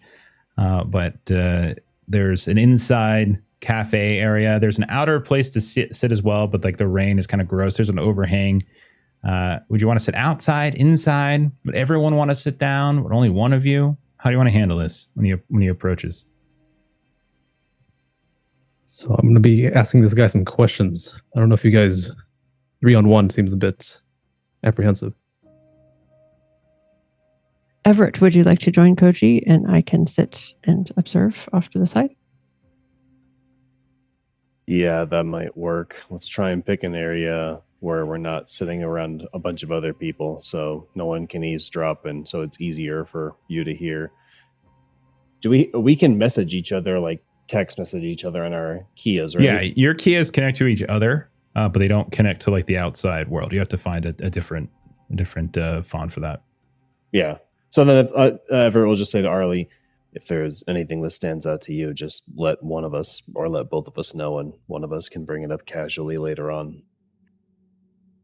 So if we're sitting outside, I'm imagining that Arley is sort of at that distance where, not necessarily a newspaper, but she has sort of something that's up, kind of in front of her that she's casually seeming to be, kind of attending to, but then she's sort of peeking. No, there's newspapers, by the way. There's newspapers in a Blade Runner universe. Yeah, for sure. That's how they introduce Harrison Ford. Absolutely. Yeah. Oh, that's right. That's right. Yeah, it's a little later, but I would still say I don't see any reason why newspapers wouldn't be around. There's other ways to get news, of course, but like newspapers, you can have one if you want. That's fine. Okay. So if that's the case, Everett, Arley are nearby, watching. Koji, you're sitting down at the table, and you see a man start to approach. You probably peg him maybe in his mid-40s or so, barely skinny, very skinny. He's wearing kind of this heavy, almost like a raincoat, this sort of yellowish raincoat. His glasses are kind of fogged up. His hair is kind of all, it's kind of thinning here and there. You can see it's got almost kind of the start of a widow's peak going on. Relatively clean shaven, but it does look like he's got some shadow going on. It looks like he's got big old bags under his eyes. He has definitely the look of kind of someone sort of like looking left and right, like he's kind of always got his head on a swivel. But he comes up, he kind of sees you, Koji, and I'll say maybe he knows who you are and knows who to look for. And he sits down. He's like, hey, how you doing? Oh, you must be Ronald. I don't think we've ever met directly. I'm Ronald Zephyr. Please, join me. So Mr. Lipton tells me that you were assaulted violently, and he wants to get a story out tonight about an RDU RDU man getting assaulted. So can you tell me a little bit about that? Oh yeah, I can tell you all about it. I was just wondering if you could answer some of my questions before we get to that. I am here to report on your assault. So I kind of would like to get to my job, if that's all right with you. It's a bit of an investigation we're working on. I don't mean to alarm you. Yeah. So, this is my job, guy. Okay. I don't really know you. I'm here because you're not the only one on a job. Okay. All right. What is this? Okay. I'm told to come down to this shitty freaking restaurant. Who picks this? Who eats this shit? To ask you questions because apparently you got attacked. Okay. I don't think you understand how this works. I am a reporter. You had something happen to you. Now I ask you questions. Okay. Could you just answer my question so I can go write your stupid story? You don't have to explain your job. I can explain my job. I'm a cop and I have to ask you questions about investigation.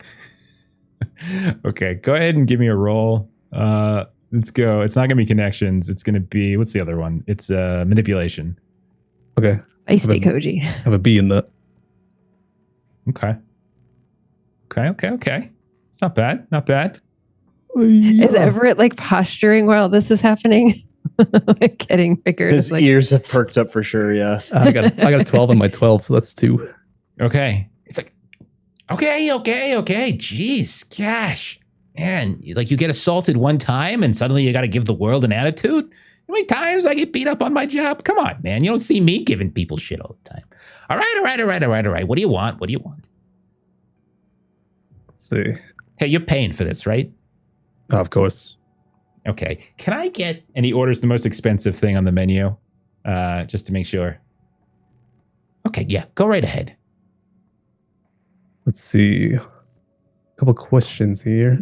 He pulls out a little pad and he starts writing on it like he's barely paying attention to you at this point. Yeah. Come on. What's your relation with Hoyt Zemke? You see, yeah, go ahead. Oh, the other guy, Monty Croyle. Okay, anybody who wants, who is visibly watching this, can go ahead and roll an insight test. As he stops writing and kind of looks up at you. So I'll get insight because it's like reading body language and everything. As he kind of looks up at you at this point. Everett, what was that roll? My hacks. How do you do? Sees all the things. 3 success. Okay, Koji, Arley. I only got 1 success. Okay, I got 1 as well. Okay, so Koji, Arley, you immediately notice obviously that he's, like this kind of caught him off guard, like for sure, like sort of surprised by this, and kind of looks up at you.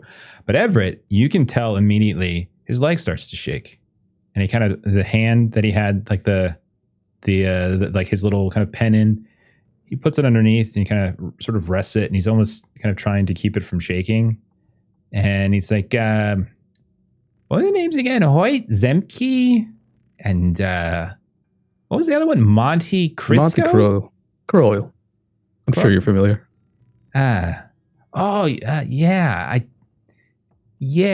I think he used to be a cop. Yeah. I wasn't one of my contacts, but I talked to Mr. Lipton. Mr. Lipton might know him. He's got everything kind of connected here and there.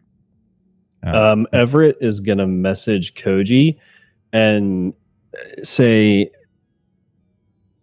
I'm gonna say in Everett's voice, you're throwing your title at him seems to get you some answers. And then Everett's going to point out the shaking leg and the twitch in the hand, and he's going to say, keep pushing, and call him a liar and say, you know a lot more than you're letting on, and do the same thing that you did before. Explain how profiling works and how you're monitoring his body language so that he knows, like, he can't keep everything from you. I look at this long ass message on my key. Right. I'm sorry. I'm clearly interrupting something. I'm going to go ahead and get out of here. You have a good day. As he's trying to get Lawton over here writing books. Oh, come on. You know more than this. No. Monty. Yeah, I mean, Yeah, we probably had a couple articles here or there. I think he, police brutality type of stuff, that kind of thing. I don't No, he's think... dead. Oh, he's dead. Oh, that's a shame. Wow, that's a shame. What a shame. And I'm going to roll over the three successes Everett had. Not surprised. He already knew. Like, it doesn't shock him, whatever. But he does go, oh, that's terrible. That's terrible. How'd he die? A bit of an accident. I'm sure you've heard reports. Oh, I have? Maybe. I don't know. There's a lot of things that goes on in this city, and we gotta keep an eye on all of it. So Then I'll slide over a little photo that's related to the wake up tattoos. Like, does this mean anything to you? Oh, no. No, you thinking of getting some ink done? And he looks at you. No, it's not my taste. Yeah, to each their own. To each their own. You can get them temporary ones, You don't have to. If you don't like it, you can get it taken off. Though I do hear the laser's even harder. It hurts even more. Can we do another insight for if he recognizes the tattoo, or is that a genuine reaction? Oh, he is lying. Like, Everett, to you, this guy hasn't told a single thing. Now, you're like a seat or two away, but you can tell this guy's been lying. Something fierce. Koji, you're getting the vibe that he's for sure clearly not being super honest either. But it's up to you guys how you want to handle that. But yeah, he's being super cagey. Arley just keeps messaging in the Kia. Lie, send, lie, send, lie, yeah. send. Take a quick look around us to see if there's like people that can hear what we're talking about at all. High or low? Long? Let's go low. Okay, yeah, I rolled a 2. I'm gonna say it's just you all. It's still early in the morning, so it's a little early for sushi for some folks probably. So it's probably like mid-morning, 10 a.m., that kind of thing. There's probably not a lot of people here just yet. Maybe there's 1 or 2 people outside, like, drinking some coffee or whatever. But inside, no, there's no one really here. I mean, there's people working, but no one's really paying attention to you. Yeah, then so I'll lean in a bit closer to him. Come on, man. I didn't bring you out here for no reason. I know you know more than you're letting on. If you think you're in danger, you can move this elsewhere. Do I think I'm in danger? Should I feel like I'm in danger? Are you threatening me? And he starts speaking up. Are you threatening me? Is this LAPD officer threatening me, citizen of LAPD who has done nothing wrong? No, of course not. And he kind of leans in. Listen, I thought you were good at this. I've heard that my boss has a soft spot for you. I don't know what you two get up together, but he speaks very highly of you. But this is pretty embarrassing.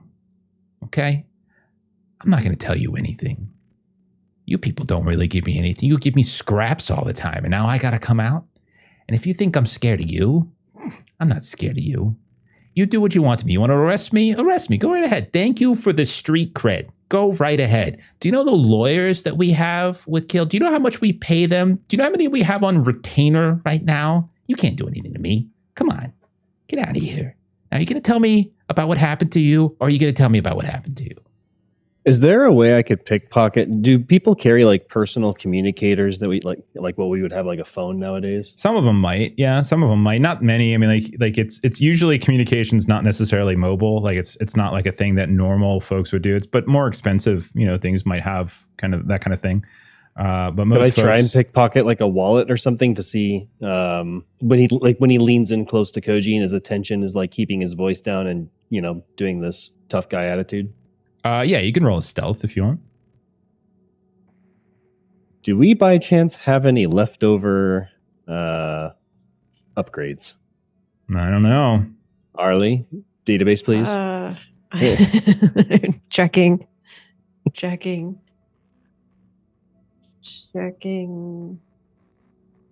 Yes, we do. Okay, I'm going to use one because I have a D in stealth. I got 1 success.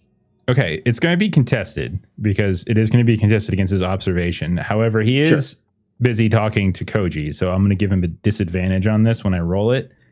So he'll take the lowest of those two. Okay.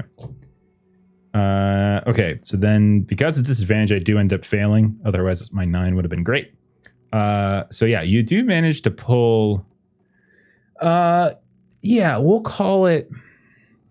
You know, he probably has something on his person.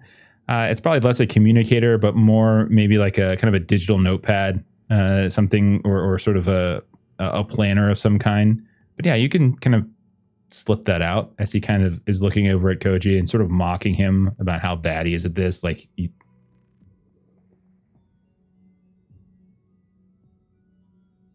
Everett will slyly lean back and start going through with Arley and wink at Koji and let their dialogue continue. Okay. So as that conversation's happening, Everett, I'll say like you're flipping through, and you do see he's got a ton of messages in here, but you do eventually, I'll say, come across. I won't make you roll tech, but I will say a couple of things kind of flag. You do see some messages from Hoyt Zemke, from Monty Croyle. They were kind of popping up at various places. One of them we've already seen, but we've seen it from the other side. We've seen the draft by Monty Croyle that Koji managed to discover, where he was just basically, you know, kind of calling them out, like who talked, who squealed, that kind of thing. And the other is just from Hoyt Zemke, and just, you know, saying, you know, like he got his ass kicked, that kind of thing. He's kind of telling what's going on, and he's like, and there's a image in it, like this really kind of crudely drawn image of that kind of wake up symbol. You seem like saying, what the fuck does this mean? So you do get the sense that he does know, he obviously knows these two people, and he has been in recent contact with them over the last week. Everett will send Koji the dates of when this reporter was last in contact with them and see if pushing him with this makes him shake a little more, and pretend like you know a lot more than you do. Well, for critiquing each other's jobs, you're doing a pretty bad job at yourself. Reporter, you're not going to dig into this case any deeper? You don't want any deets? Come on, I'm an open book as well. You haven't told me anything. I've asked you what happened to you. You said, let me ask questions first. Then you asked some stupid questions. And then I returned to asking my very intelligent and useful questions, to which you have not replied. All right. I'll give you some answers here. What do you want to know? I want to know who attacked you. For what reason did they attack you? That sort of thing. When did it happen? Where did it happen? Let's go. Basic. Who, what, where, when. Let's go. I'll start feeling him in those pretty general details. He's like, okay, finally, we're getting somewhere. All right. And are you telling him about Ty Walter's apartment when you got hit over the head? Or are you telling him about when you got mugged?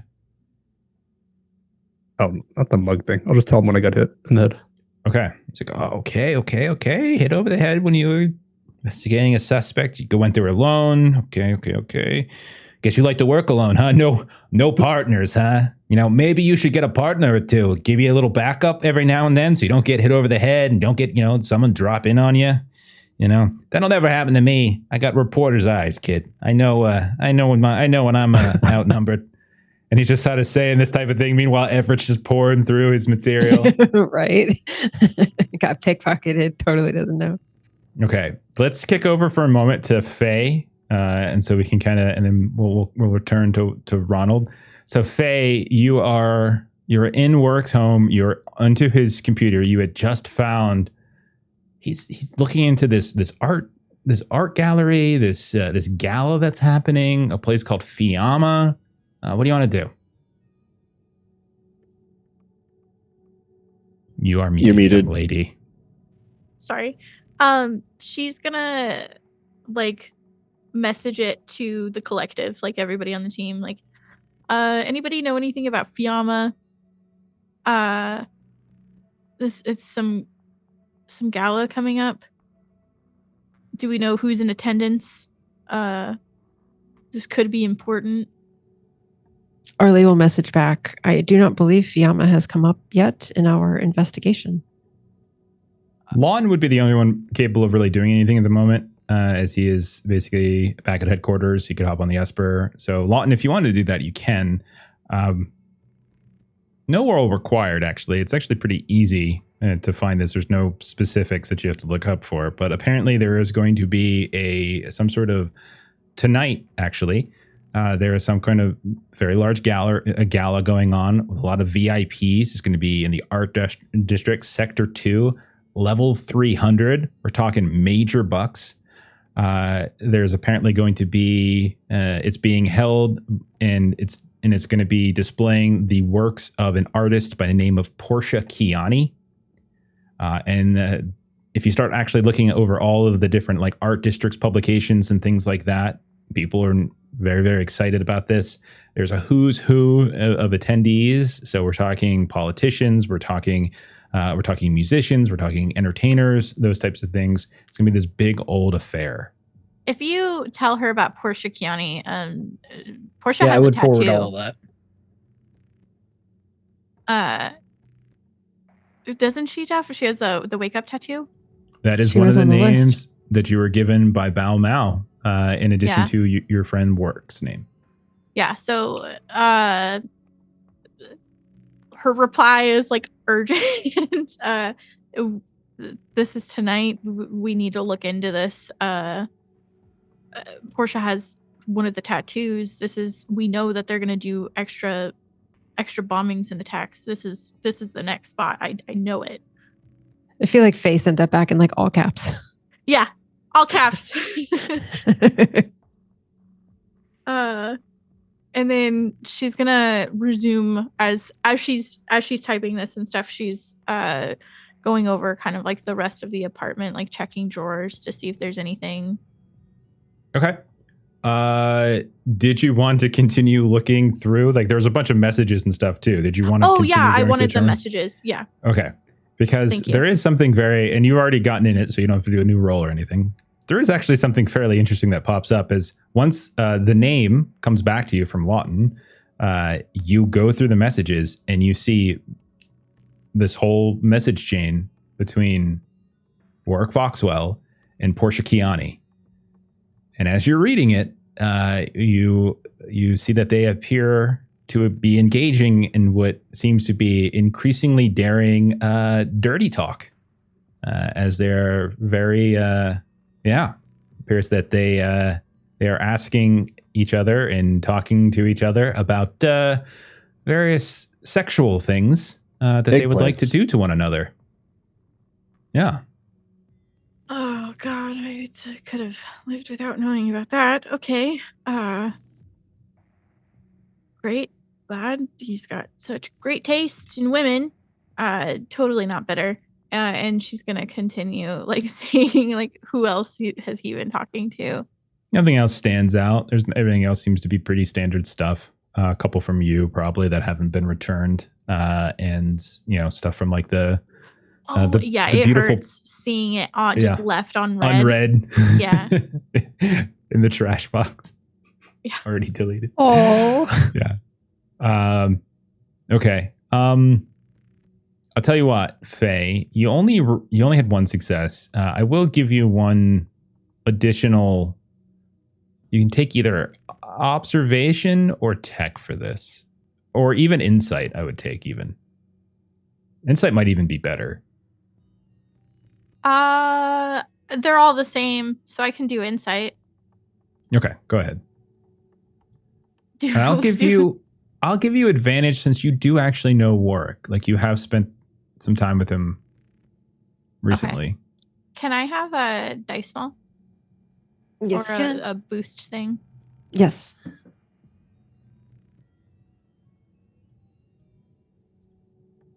Let me know how you do. 1 success. Okay. As you're reading some of these messages, and blushing maybe, or I don't know how Faye would respond.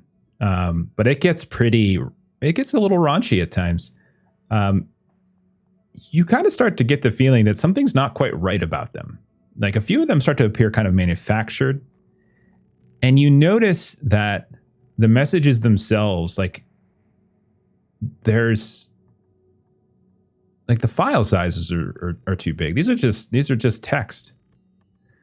Now, again, your tech wasn't high enough, but you're getting this feeling that there's something more to these messages than what's being kind of displayed. Like there's something underneath it, whether or not they're carrying some kind of package on them or whether or not they mean that. You're not entirely sure what it is. And certainly there's plenty of times when like just the sort of the diction, the language, the way things are being, like none of it sounds strange.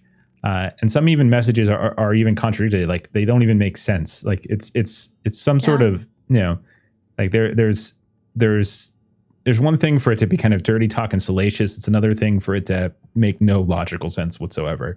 And so there's parts about it that look a little bit strange. And so you're getting the feeling that there's something more to these that it's probably not something you're equipped to handle. But there is something more to it. Is there a way I could take them to Lawton? You could take the terminal. You could detach the terminal and you could bring it to the station. It would be an extra shift to do it. But yeah, you could do it. Yeah, then that's if that's really all she's going to get from the apartment, then she would do that. Okay. All right, let's kick it over then to Lawton. Lawton, you're at HQ still. Is there anything else you're doing here? Yeah, I want to keep digging on Lena Kova, but I want to kind of go at it from a backwards way. You said very early in her career, she said negative comments about Wallace Court, but they were kind of washed away. I want to try and search that like time period for any sort of activist groups that were really speaking out for Wallace, against Wallace, and see if I could find any sort of connection that way.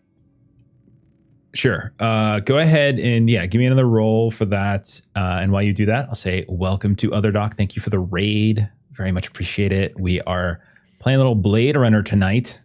We are digging into a conspiracy within the LAPD, possibly behind some sort of arson case that they've been working on for the past couple sessions.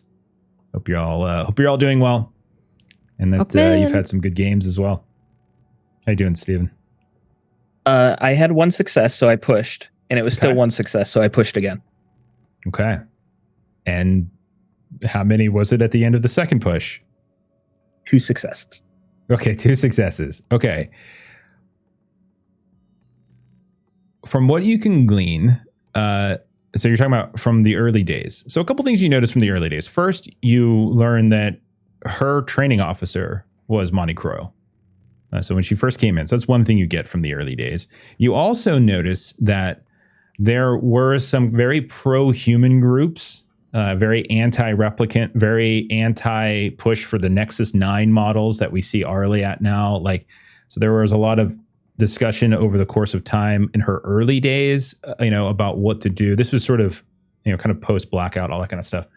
This is many, many years ago. But when you start looking for like those specific protest groups and things like that, you do notice actually that something did pop up. Like she was firmly entrenched and against the idea of Nexus 9 models like Arley being used in the LAPD. And she had apparently kind of sidled up next to some very, very far right kind of organizations here and there. But over time, her positions have started to pull a little bit back to the sort of right of center, thus allowing her to be a little bit more palatable. But she definitely did seem to associate with some extreme groups. No names really kind of ring a bell. Everything is sort of on like LAPD's radar. Nothing really is like no sort of terrorist groups. It's all just sort of political fringe groups and that kind of stuff. Nothing that really suggests criminality behind it. But you do certainly see that she was very heavily against this. And a lot of that seemed to sort of be the fuel for why she was against, like, she kind of called out like Neander Wallace in certain ways here and there as he was kind of pushing this. And that she also spoke out about like the Wallace score having much too heavy a hand on how LAPD operates and things like that. I would say that's really all I have for you. Yeah, that's good. I definitely want to forward that Monty was her training officer. So she has a good connection there and she has motive. And if she was involved, she has reason to cover it up because it would definitely hurt her political career.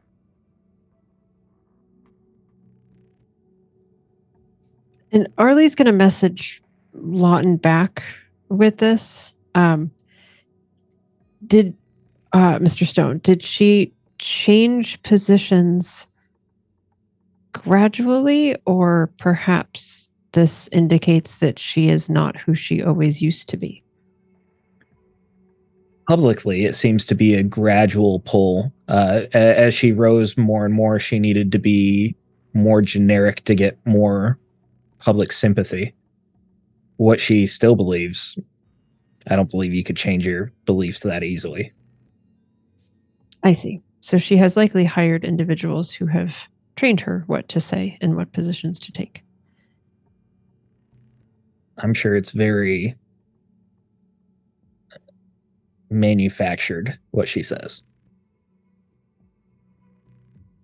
Understood. Thank you for this information. So at a certain point, Lawton, someone comes in to like where you're working. Mr. Stone, I got some results from that breakdown of Ty Walter's corpse here. Holden said I should bring it to you. Yeah, what you got? So it's kind of strange. We took some samples, some deep dive tissue bone samples, usual kind of run of the mill. Put them through the Esper wall. Tried to get through some of the replicant database, both known and unknown, and we got a hit. But it's kind of I'm a little confused because it's a Nexus 8 model replicant for these samples and such. But the image profile associated with the samples looks nothing like this guy. Here. And he kind of turns it around. And you see this looks nothing like Ty. Like Ty Walters is like a middle-aged, 43, 44-year-old big dude. Really big guy, 6'3", 6'4", kind of a big, kind of hulking, kind of ex-boxer, that kind of thing. But what you're seeing is a fairly slender African-American man, bald head, kind of a little bit of a goatee. They look nothing alike at all. So I'm not sure if I don't really know what to do with this. This never really happened before. Usually they either show up in the database because we've logged them at some point, or we've got files of them from Wallace Core, or they don't show up because we never got those files. But I don't know if someone logged it incorrectly or wires got crossed along the way, but I'm sure it was a clerical error. When you were testing his body, there was no sign of any cosmetic changes. He couldn't have undergone. No. I mean, plenty of scars, broken bones, that sort of thing. But considering his line of work, that is unsurprising. Nothing replaced though. Everything's still original model. Some dermatology fixing here and there, but that's again probably as a result. And he's constantly like looking down his report. That's probably a result of the matches, boxing, that sort of thing. Nothing out of the ordinary. But no structural change, nothing like that. All right. Yeah, I'm sure it's just a glitch in the system. I'll look into it. I'll dig deeper. Right. And one other thing, we do actually have, we kind of gleaned through, we went through clothes, we went through some of Mr. Walter's belongings, and we did some swabs and stuff, and we were able to kind of eliminate all of you, of course. But we did find some tissue samples, hair samples, DNA, etc., of a second replicant as well. And hang on. Also in the book, one sec. He kind of swipes over it, and he kind of turns it around, turns this sort of panel around towards you, and you can see it's a woman, probably in her late 30s or so. You've never seen the face before in your life. And is there a name associated with it? Yeah, it takes. It's Rebecca Howell.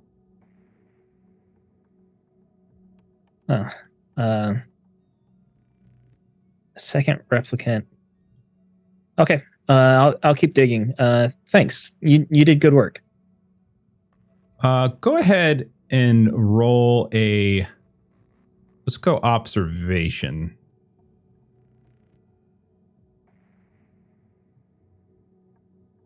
And he's like, okay, thanks. We're going to keep going with this, see if we can find it. We're going to go ahead and contact Wallace Corps, see if maybe the problem was on their end for once and not ours. Usual thing.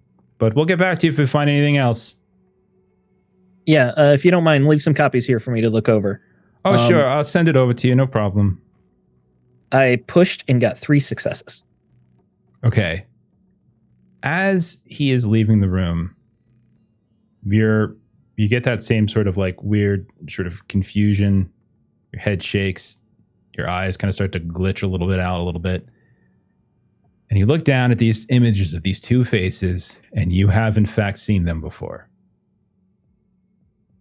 You've seen them before, not entirely sure right off the head, but you remember, you have this memory just starts weaving back into you, like something that's buried. You see them, you see these faces pop up, you see kind of going through going through all these different databases, petty crimes, small crimes, things like that.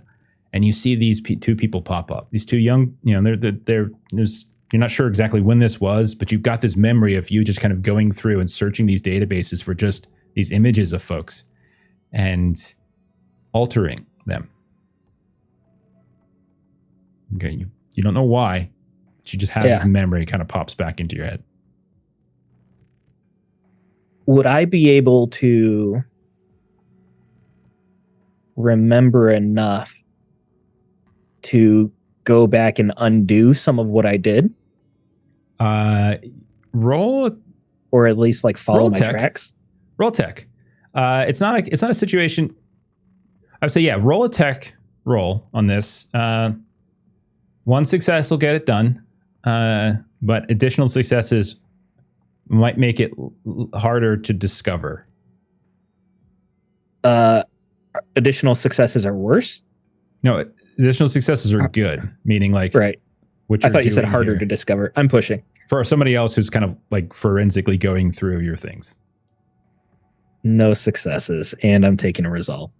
You're not going to push at all? I suppose I could time? Push one more time. I think you can push 2 times, right? You're right. Yeah. 1 success. Okay, so you go through, and it takes a while, and once or twice the guy comes back in, kind of brings back a file for you, a copy of the file. You quickly kind of shift over to something else. Maybe he thinks you're looking at porn. Who knows? He walks out. Someone comes in like, hey, we're running for coffee if you want anything. And like, whatever. And at a certain point, Holden checks in, sees you're doing anything, calls out your name. You're not really paying attention. You have some mindless like exchange. And eventually you notice a few things as you're going through that the image files and the sort of the tissue bone sampling that you have that's on file for these models was altered, and it wasn't Wallace Corps. It wasn't on their end. Everything kind of came through just fine, and like you have this database of like known replicants, these Nexus 8 models that have come on the radar of the LAPD but have gotten away. There's plenty of others that have never gotten on their radar, but these have. And you notice that somebody changed the records. But as you're doing this, you realize that there's probably only one person here in the LAPD who has the brains and the capability to do it. And you think it's yourself. Oh, Jeff. Thanks, buddy. And with that, I'm going to cut back over to the sushi crew.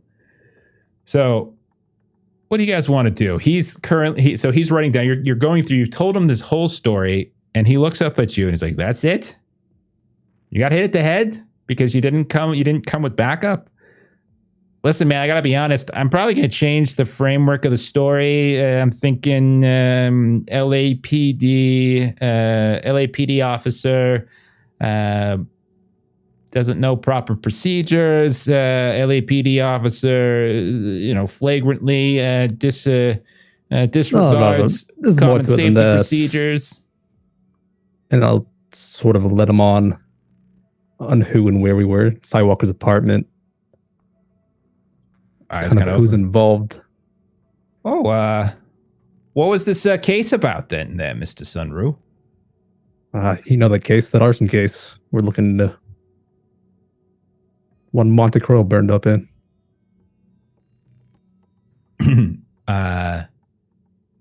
Everett just messages Koji, "Stop talking," in all caps. Okay, so are you two doing anything, or are you just going to continue to like hide in the shadows?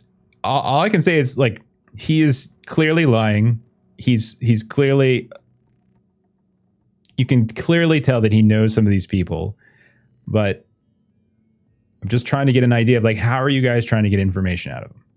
Arley's going to message Everett. Time for a show of force. Yeah, I was just about to ask, Long, do you care if we like if Everett and Arley butt in? No, I'll do a last question, and then you can do as you see fit. Okay. And I could kind of go on and on about this case. And if catching up to this case, you can write this in. Ronald Zephyr. It's sort of how he gets involved in this. Well, I mean, I'm a byline, right? Byline. That's where it's going to be, right? Runs a bit deeper than that. And listen, if you're just going to play games with me, I'm going to need a to-go box if you don't mind. So I'm just going to take at this point, you're going to see, because we're sitting outside, and so you're going to see sort of that like pull up a chair, spin the chair around, and I'm kind of imagining like Everett and Arley like flanking this guy. Yeah, Everett puts an arm around Robert's shoulder and then just pulls that notepad that he was taking notes down right out of his hands. And just big old goofy smile on Everett's face. Oh, I see how this is. Now we're moving to the intimidation stage. Got it. Okay, go ahead, do your worst. Go ahead, it's fine. Listen, if you guys are going to rough me up, could you get my left side a little bit, okay? Because when my people take the pictures and we talk about police abuse, my right side's my good side, so I'd rather keep that in line. Go ahead, that's fine. Right here, right here. Funny guy, this guy here thinks he's invincible because he's got a quick tongue. He does. It seems like he doesn't even realize that you were reading all of his notes while he's been having this conversation here with our colleague. Yeah, isn't that right, fingers. Sir? Wait, was Arley saying that to me? No, I was saying that to him. Oh, okay. It seems that you don't even realize that we are aware of all of the conversations that you were having with Mr. Coyle and Mr. Zemke.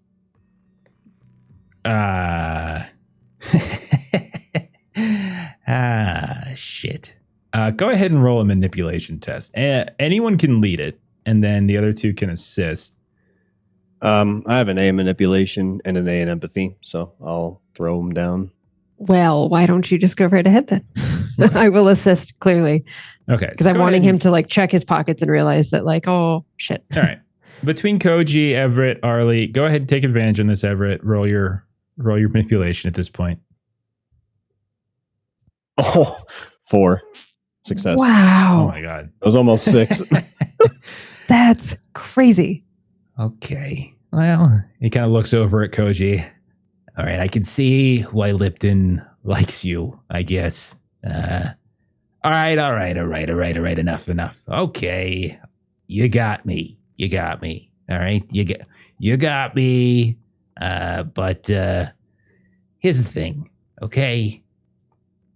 I'm not as scared of you as I am of certain other people that are involved. So I'm going to tell you a few things. I'm not going to tell you everything, because I'm going to leave a few names out. How about that? Here's the thing. Yeah, I know Monty. Sure. I know Hoyt. Yeah. I go back a ways. Listen, when you do my line of work, you make contacts, you make connections, you find the people that are inside that can give you some information. You know, the ones that are a little crooked. This. We have contacts too. Monty was one of those kinds of guys. You know, he could give you a story, but he could also be the story. You know what I mean? You know, I wouldn't call us friends, but we go back a ways, you know, help me here and there, that kind of thing. So, I don't know, you know, why he died or anything like that. But all I can tell you is, I know them. But I had nothing to do with it. I was just taking pictures. I was just, writing a few articles. And a while ago, I was told to bury a very particular one. And I was promised a promotion. I got that promotion. I was promised future connections and leads within a specific UN department. And I got them. And all I had to do was bury a little story. So I buried a little story, all right? I'm not the first reporter to do it, all right? I'm sure you got reporters to bury stories every now and then there, Koji. So, yeah. Okay. Everett's going to message Lawton and say, look for all stories ever touched by, what was his name? Ronald Zephyr. And then he's just going to say he buried a story that got him a promotion. Everett's going to ask Ronald, about what time did you get that promotion? Oh, God, it was years ago. I don't know, 12 years, something like that. I don't remember exactly. It's interesting. You talk about contacts. I've never seen someone's leg shake so intensely when those two's names were mentioned, and you protected him by not bringing him up and just shoveling shit in Koji's face over here. Not very polite of you. Like I said, I'm really just looking to survive here and there, and you're the good guys, The good guys, they don't really scare me. It's the bad guys that I'm kind of scared of, and that's not really you. So all you guys are going to do, you're going to threaten me here and there. That's about it. I'll tell you this, though. There's a story. It's a big thing. It could have been bigger. Big old conspiracy here or there. Terrorism gig. Got wind that there was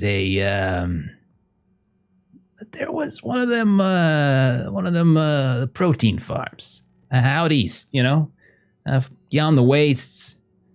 Can't really go there without protection. At least humans can't. And apparently, Wallace Corps got some kind of deal, bringing in old 8 models out of the woodwork. The promise of, protection, no retirement by folks like you, giving them a job, going places like they're designed for, places where you humans, or us humans, not a slip, sorry, that was just a Jeff thing, where us humans can't really go.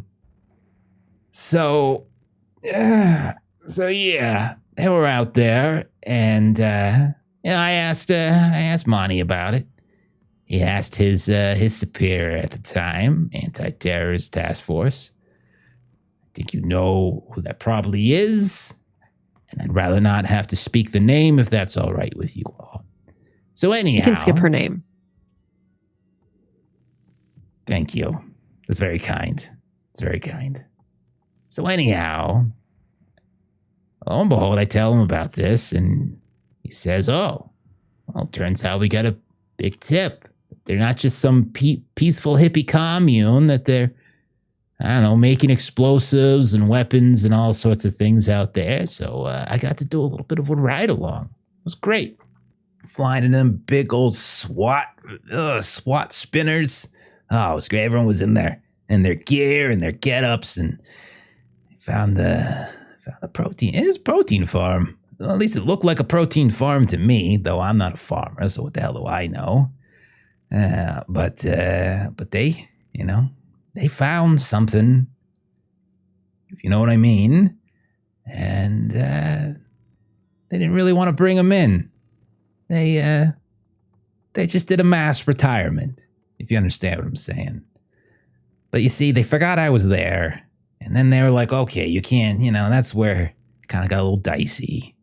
They didn't really want me to report on it, and that's fine and good. And that's where I got a cushy little gig. So every now and then I get a big bone, very, very big bone. New UN proclamation coming down. I'm the first to know it. A little seedy kind of stuff going on within some of those. Dirt on a politician. Who gets it? Ronald Zephyr gets it. And then Kill gets it. And then we get a paycheck. And then Lipton's happy. So there you go. There's the big secret.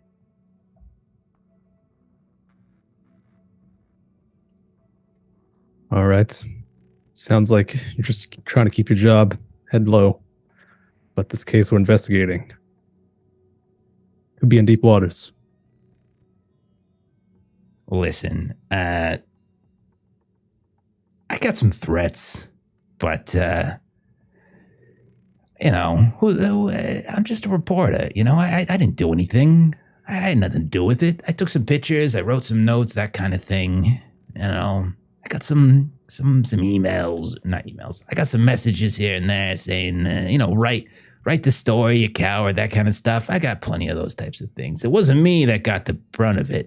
Zemke, that piece of shit, got his ass kicked. But honestly, he really is a piece of shit. He got every gift imaginable. He got prime spots and gangs, narcotics, but squandered those and got kicked back down. He's just, he's a 40-something-year-old loser. You got Monty Croyle. He was a little better at it. He kind of kept going up and up, but at a certain point, he understood the real money, which is what Croyle always wanted, was not really in the LAPD. It was in the private sector. And then the other person, the elephant in the room, well, she had bigger aspirations. So, Much more successful at cashing that in than the other two, it would seem. well, I can tell you that what you see on the vids, all that, come together, she's going to lead us forward, that kind of stuff, a one one Los Angeles, that kind of thing. Yeah, she wasn't always like that. Boy, I tell you, she really hates replicants. Really hates them. Very pro-humanity, that one. Anyhow. The story you covered up, you still have it. Nothing's ever really deleted. You could And send me Arley a- will sort of nudge Everett, assuming that Everett still has his device. Oh yeah, would I be able to look through the device? It's not for on that? there. It's not on Okay. there. He's not that dumb. Oh, darn. People connected to this case seem to be disappearing. Croyle's already set an example. Could be you next. You could be me next. Okay. Are you going to protect me? Is that how it's going to be? Witness relocation to something? We could. This story, we don't want getting out. It could be your head. Well, if I get a choice in the matter, can you ship me up to San Fran? I want to get one of them private islands with all them rich folk up there. Can we go there? Put the request in, but it's probably going to be some bottom barrel. No, I'll take my chances if that's all right with you. Consider yourself warned, at least. Sure, I am warned. I would like to follow up on my colleague's query, though. Any view that we could see of these pictures might Sure. help along All our right. investigation. Fine.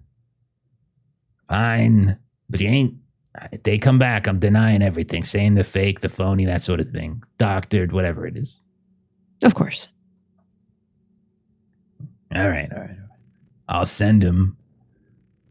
Keep an eye on your box. Can I Everett go? will.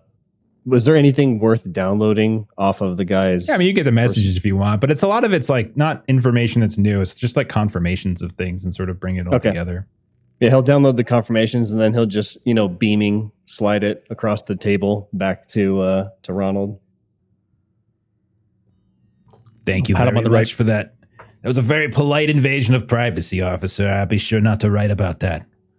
Because I'm sure you guys are okay with me not writing about this little non-warranted invasion of my privacy.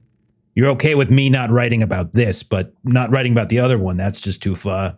You're all just crooked pieces of shit. That's all you are.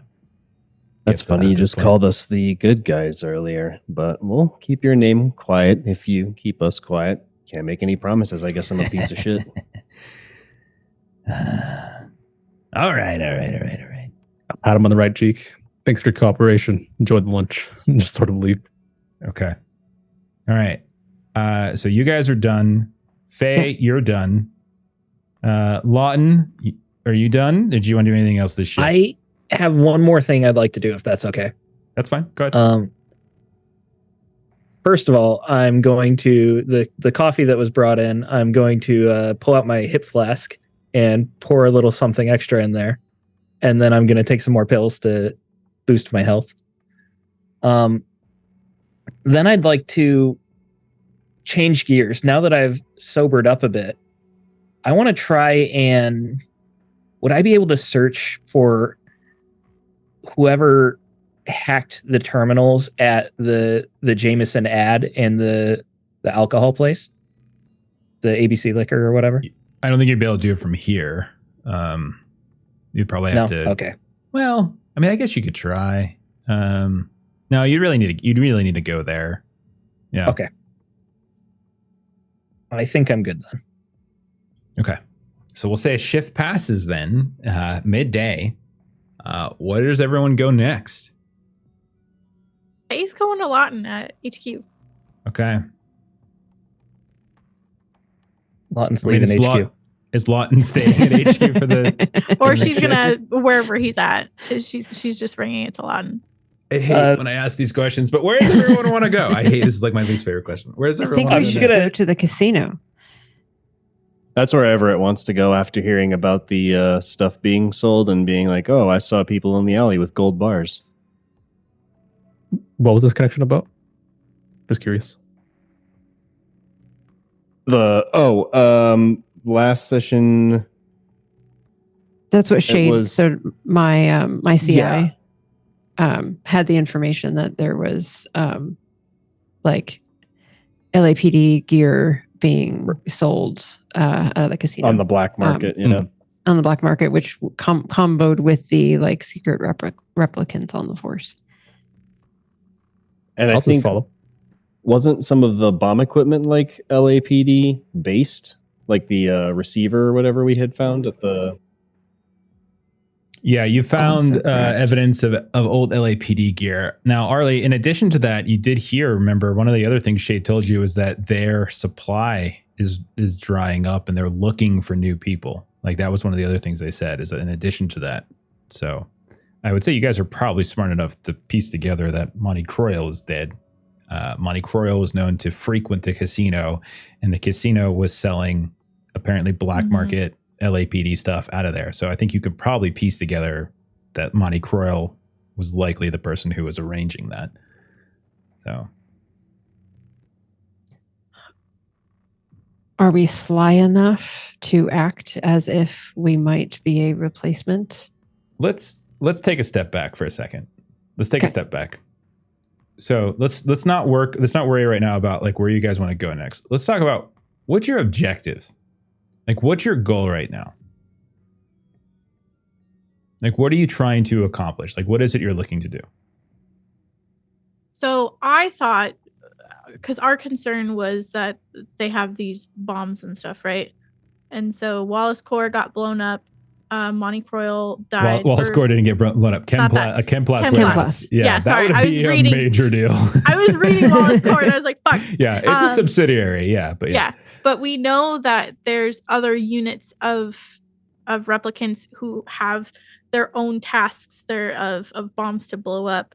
So I think we should prioritize the Gala of Fiamma, because we know that's or Faye found out that's tonight, because that might be like a next like hot spot.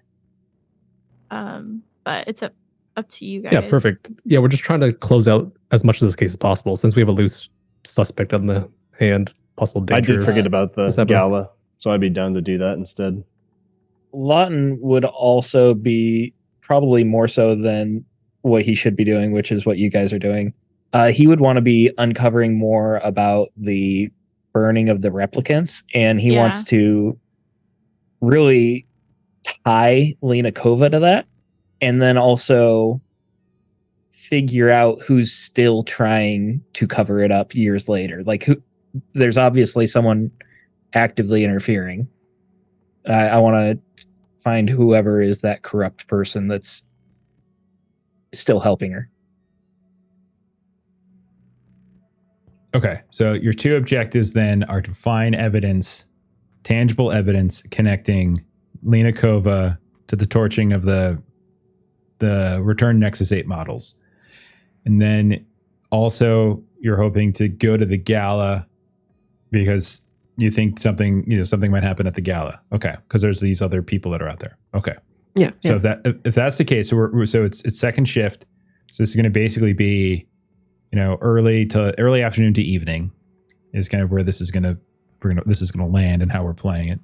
So if that's the case, some of you then are heading over to Fiamma, which is fine. It's easy enough to find, not an issue. So who is going? Let's start there. Who is going to the gala, or to the gallery, I should say, because the gala starts. It'll probably start at the end of that shift and then kind of proceed into the night. But who is going there? I would like to. Yeah, Okay. Everett will also attend Koji, with Faye. Everett, Faye, I think wanted to go as well. Arley, what about you? I'm not opposed to going, unless there's another location of something to be doing during this shift. We can kind of all traipse over there.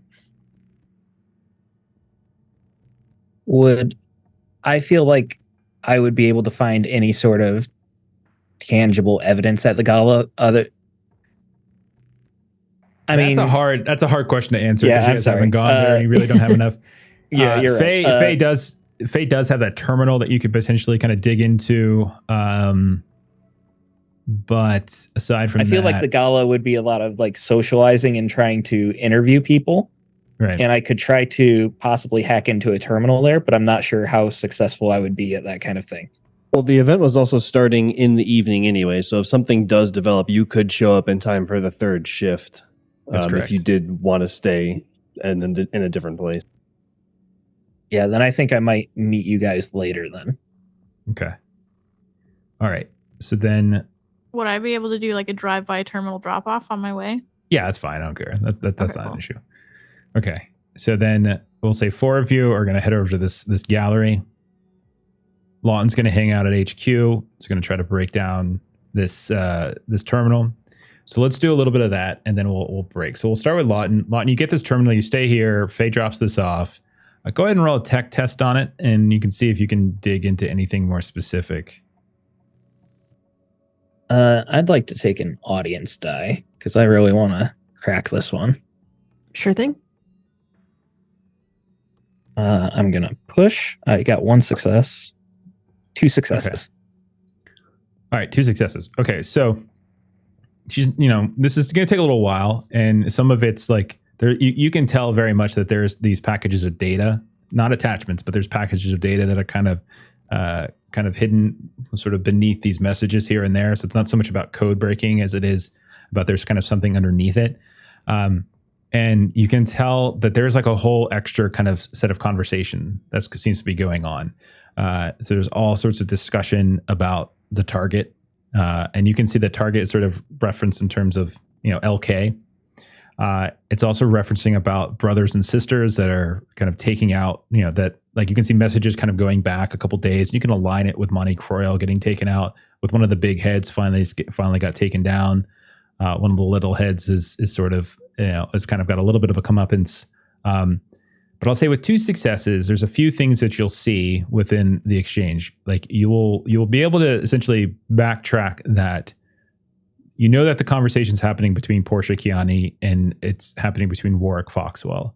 But you're seeing part of these packages are like references which you think are devices for pickup. So you can see that there's like these different like rendezvous points where they're picking certain places up. None of them really seem to pop up on your radar here and there, but it just looks like they're picking up packages here and there. You're saying so like Warwick is frequently saying like he has this, he has that, he's ready to go. Portia's messages have to do with sort of setup, like where is this being set up, where is that being set up. There's also kind of conversation about confirmation that LK is going to arrive. So you're definitely getting the feeling that that Lena Kova is going. They're targeting Lena Kova at this event, and that at some point Warwick picked up devices at some point and is going to be placing them somewhere within the gala itself. The location, there's a couple sort of weird things that are kind of like in the messages too, like things that like you can tell like they're kind of weird phrases that don't necessarily make kind of too much sense. Like when you read them out, there's whispers in the mist. Is sort of referenced at a certain point. The melting city and cityscapes in flux. Like these names are like pop up, but they pop up in reference to device placement, whatever that means. And so I would say that's probably what you're able to glean from that conversation. Is there anything you wanted to ask about though? I would thinking, what was the second one? So there's whispers in the mist. There was cityscapes in flux. Cityscapes in flux, and the melting city. Melting city. Melting city. Yeah. I would definitely want to forward the fact that devices might be placed there and tell them like the 3 codes that could mean locations, and that Lena Kova is a primary target, but it could definitely have a lot of casualties.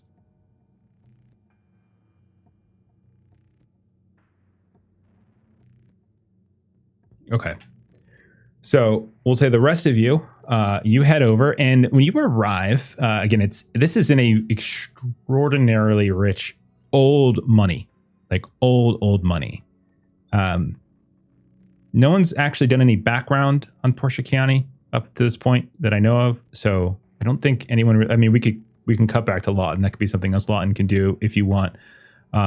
But you do know that the art gallery itself is like 300 plus level, which means crazy rich, and this is old money, and it's called Fiamma, and you can see that there's this very kind of elaborate landing spot for spinners. You can see that there's decoration that's up. There's all these holographic images that are kind of in place that are welcoming. You can tell there's like a red carpet that's going to be laid out, and the holographs are just this sort of celebration, this event that seems to be happening. They're in preparation mode. So there's all sorts of people running around here and there. You can see that there's people that are dressed up in fine gear, like fine, kind of fine wear, but you can tell some of them looks like caterers that are kind of setting up. Others look like technicians that are trying to get some of these sort of displays and decorations in place. All of that seems to be happening.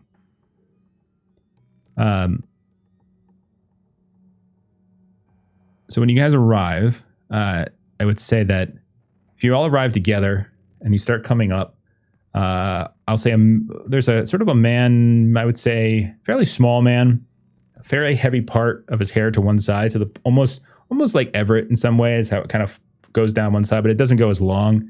But he's very slender, and he's wearing this very ornate gown that you can tell It almost seems like the colors just sort of bleed into one another, and it's got this kind of glittering effect to it as well as you approach. But he looks at you all and he's like, No. We can't have this right now. We have no, thank you. Please, no. I'm sorry. The LAPD representative is, they've been invited. The chief will be coming. Everything's fine. But whatever this is, it's going to have to wait till tomorrow. Thank you. How low of a profile do you want to keep, Ashley? You guys showed up. You guys showed up in a police spinner. Like, yeah, cats out of the bag. But I mean, like, if you're suspecting this to be a site of terrorist activity, like, how much of an alarm bell do you want to ring by being like, oh, this could be a bomb site, but sure, we can wait until you're dead tomorrow. Like, that's what Everett's going to want to say. I don't know about that necessarily. Yeah, I figured. Okay, so all right, then Everett will play it a little nicer, and so he'll just say, like, look, we're not trying to get into your way, but we got a report. There could be some suspicious activity here. We just got to do our jobs. We'll stay out of your way, but we just need to investigate and see what's going on here. I'm sure you can understand. You'll be glad to know that it's entirely unnecessary. We have UN security delegations that are here taking care of our security just fine. They have gotten several of such notifications, and I'm sure everything's funneling through them. So I'm going to go ahead and leave that in there. No offense, probably far more capable and far more cleanly hands, if that's all right with you. Okay. I'm going to need to return to my duties now. I have a gallery to get ready.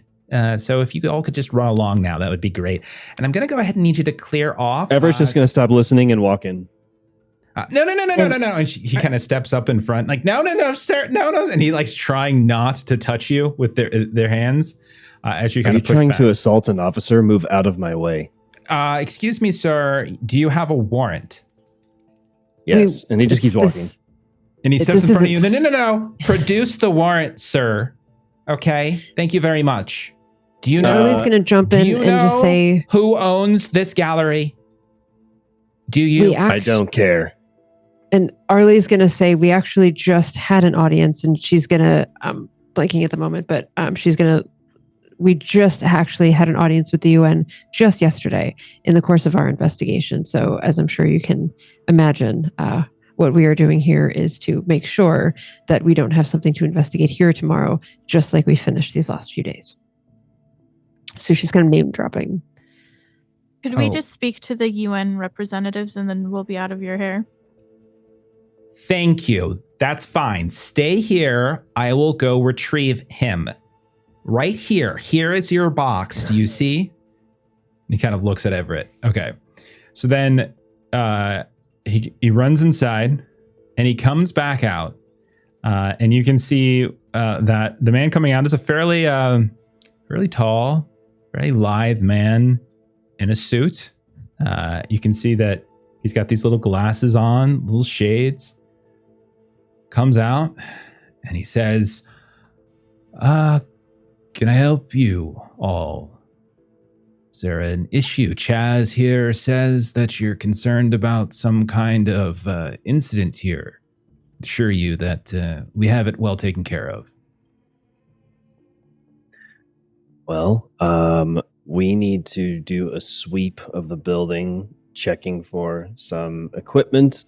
Also need to take a look at the guest list and just staff list and see if there's anybody whose name is currently a part of an active investigation. I can't really share any details because Deputy Chief doesn't really want this going around. I'm sure you can understand. Oh, absolutely. I do understand. And I can assure you, officer... Detective is fine. Detective, yes. I can assure you, Detective, that the guest list, the staff list, from catering down to maintenance, everyone has been properly vetted, and they have gone through my office, my people, and I can assure you that this is a very safe place. So, if you would be so kind as to either produce a warrant, if you have one, to search the premises, or please stop harassing this fine young man in the middle of his day. In the time that we were waiting for them to return, could Everett have gotten like a mock-up warrant from Lawton since he's got a good high-tech skill? So let's dig into those rules. Like there is a specific thing for requesting a warrant. Connections. Yeah, it is a connection. Is it connections? Hang on. I'm pretty sure it's connections to request something from the department. I think that's Koji's specialty then. There also might be, is it a promote? I think you might be able to like purchase a warrant. Can you purchase a warrant? I can't remember. Yeah. Okay. An LAPD resource request. Arrest warrant is a connections role. Let's see.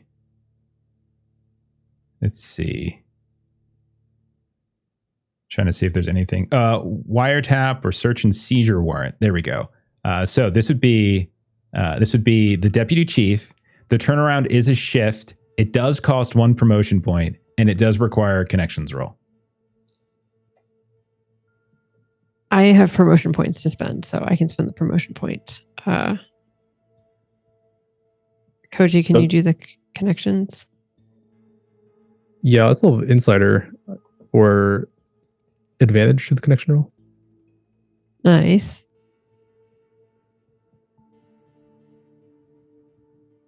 Nonchalant Skeleton, I don't disagree with you, but they haven't told anyone that there's a bomb threat. They haven't reported this. They haven't debriefed anyone. They keep everything to themselves. But was this also like officially known, or was this just a hunch by Faye? I already forgot that part.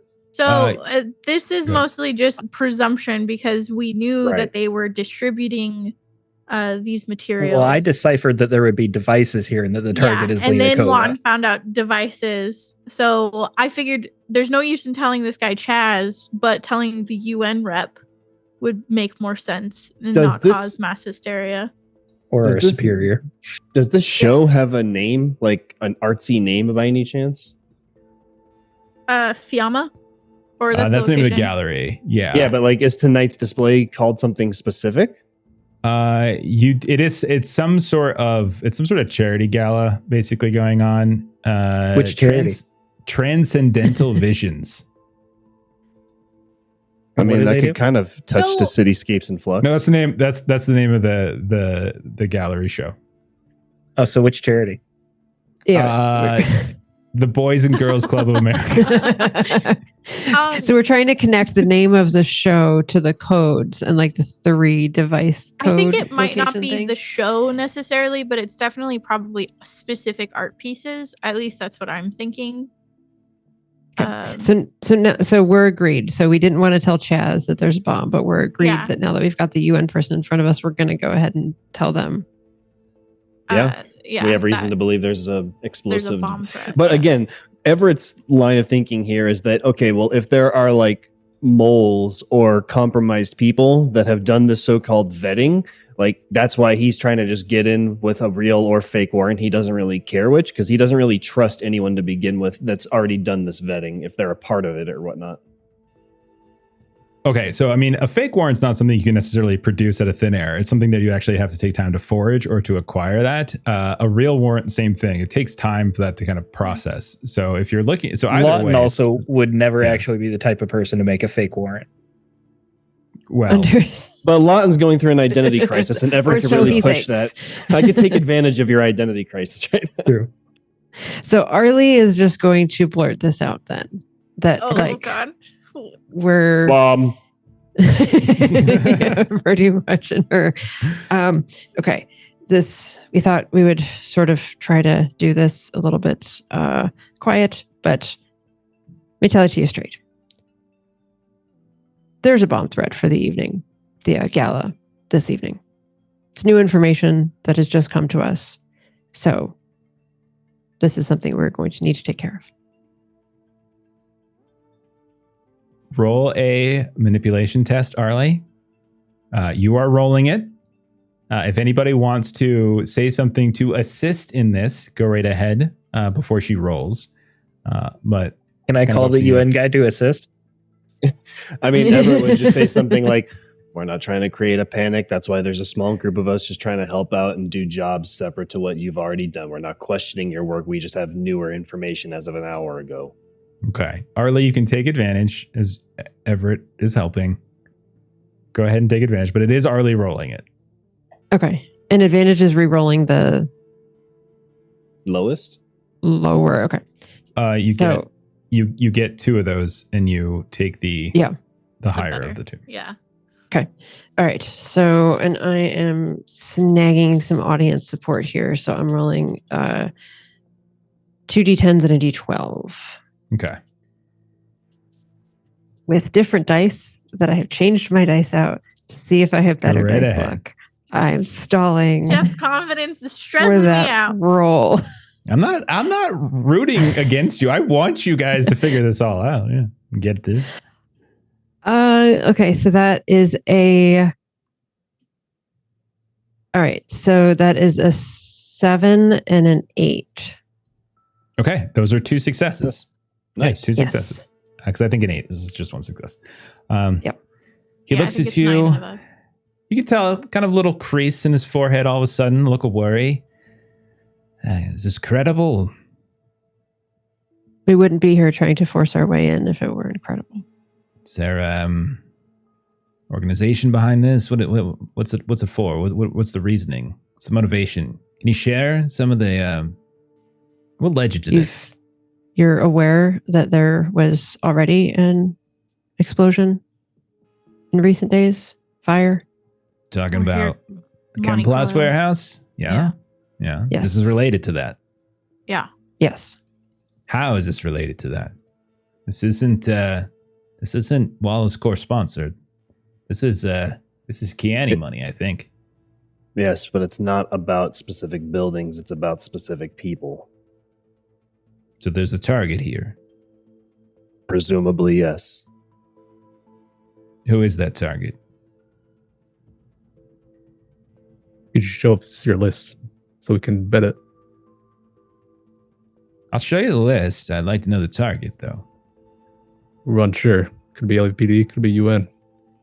If it's UN, I really need to know about it. I understand. We have a lot. We have a lot of names that we can't share right now due to our investigation, but we can cross-reference it with your list. Is what we're trying to say. We're trying to be diplomatic about this. And what I'm trying Given to the tell time you is we that I'm needed to going to come show here. you our list.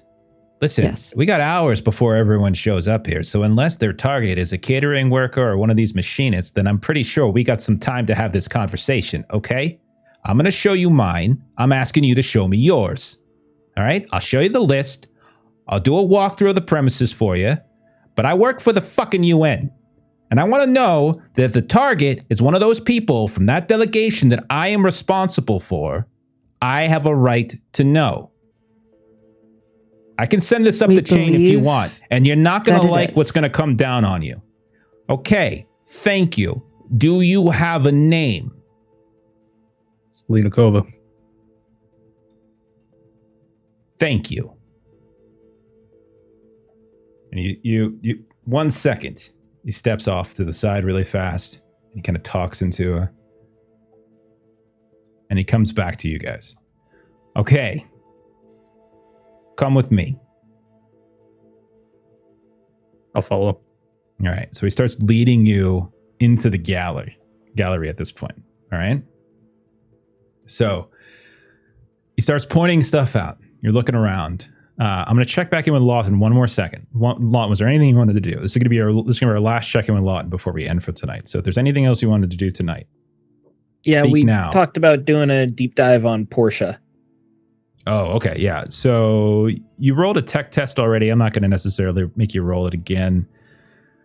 Let's see what we got. So, okay. So you know that she comes from old money. You can see that the Kiani name, that family name, is well known, at least within the financial circles. She has a home in Sector 9 Financial District. That's the residence, but very, very old money. Her family moved off-world a long time ago.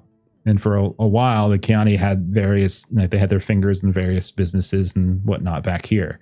But apparently she returned to LA and has sort of been living here as something of a novelty. She is an artist of some renown within particular circles, and she is actually well respected, and to the point where she is something of a celebrity within those circles.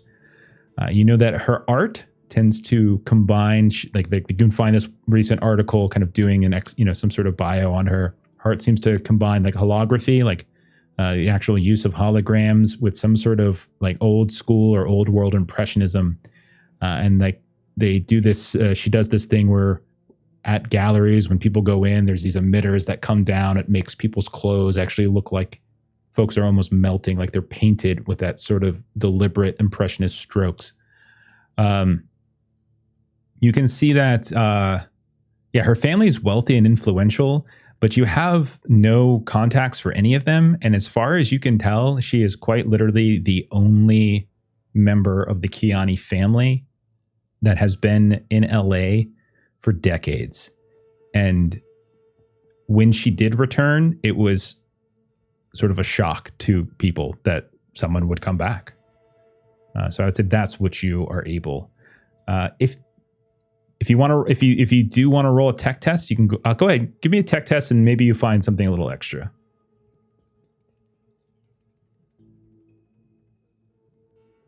Pushing.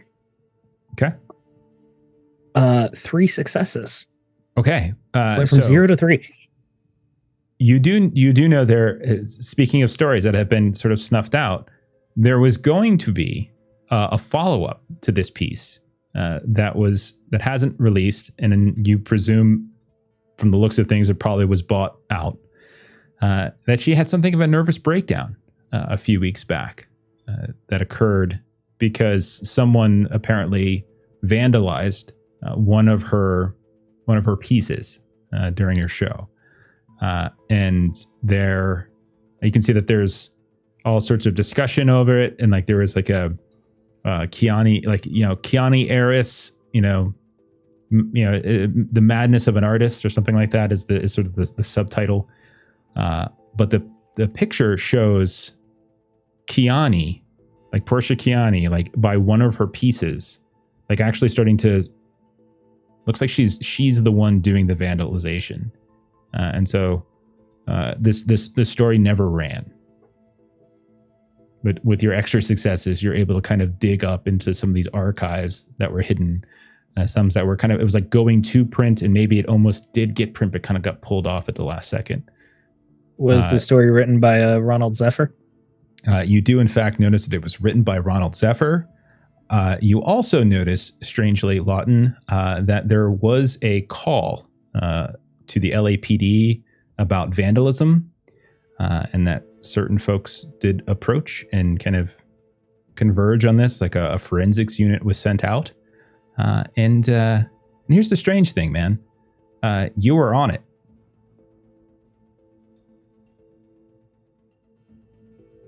All right. I definitely want to forward information about Portia. I'm going to leave the whole vandalism call to myself for now. Okay. So all of you get back, and we're going to end on you, the four of you, get that kind of info back. You're going through this little basic bio of Portia Kiani. You're walking through the galleries, and as you're looking around, you notice that it's gorgeous. First of all, like the main exhibit hall has these ridiculously high ceilings that when you look up, you actually can't really even see. There's some sort of strange kind of holographic projection up there that doesn't even really show the ceiling. There's all sort of these like side exhibits, this VIP area. You can see catering people are coming and going. As you're looking around, you do notice though that as these holographic signs start popping up here and there, you look at each other, you can see that your clothes kind of almost look like they're melting in a very strange way as these different emitters are shining down on you. But you look around and you can see these different holographic signs pop up, pointing in the direction of certain exhibits, and you notice that one arrow, you see cityscapes in flux, another arrow into a wing, the melting city, another arrow, whispers in the mist. I think we're going to end there. We'll pick up with the next episode, which I think is going to be the finale. Next time because we're all gonna blow up. Yep. Gonna end in fireworks. Lawton's gonna be just fine. Yeah. He's in great shape. All right. Physically, maybe fine. All right. So we'll be back. Oh yeah, we're missing our next Blade Runner session, so we're not gonna be back for a while. So it's gonna be 4 weeks before we finish this thing up. Oh, it sucks. Okay, I thought it was a possibility. If we moved quicker, we might even be able to finish tonight, but it wasn't happening. Next time for a party next time. That should, and it is. That's what's going to be. We're going to end on this. You do have some time though before the party begins, so we'll see how it goes. All right, why don't we do some closing plugs? Let's see. Tomorrow, come hang out with us as we're going to be playing some One Ring 2nd Edition on the channel. You can see everyone here, with the exception of Derek, because he hates us. As we're playing some One Ring. Let's see, Monday, we're going to be doing some Horror on the Orient Express as we're playing Call of Cthulhu again. Melissa and I are in that, along with some of our other folks and friends. Tuesday, what do we got, Steven? Tuesday, we're playing more Forbidden Lands. Jeff will be in there. Melissa will be in there. And they found a Lovecraftian sort of creature in a haunted orchard. So we'll see how they resolve that. Indeed. And then... next Friday, Conan night. So come back for more Conan. We're starting a brand new adventure. Very excited. So if you missed the first one, you can go catch it on YouTube if you want to catch up. But it's not. These are all independent adventures. So if you just want to come and start with us right then, come start with us right then. We're going to Katai. So it's sort of like the Conan Hyboria's world's version of like ancient China. So we're going to have a lot of fun with that. And also go check out the YouTube page. Look for Adventures in Lollygagging. We've got a lot of old games up there, newer games as well. So check out all the games that we've been playing over the last, apparently, 3+ years, according to our Twitch that's bonkers. affiliversary. I think that was the term. Right? Yeah. And we also got some podcasts up too. So check out Adventures in Lollygagging, Lollygagging on the Orient Express, or The Waking of Angmar, wherever you get your podcasts. Search for any of those and you can get audio-only versions of those games, including this one right here. We're going to go ahead and rate our buddies over at Defenders, because I know Chuck apparently has something super weird and crazy going on tonight. Something stupid, I think he said, which I think honestly isn't really a surprise. If Chuck said something really smart was happening, then you got me. But follow the raid. We'll go see what they're doing. We'll have a lot of fun. Good night, everybody. Speaking of Bye. raids, thank you, Other Doc, for the raid. Thank you.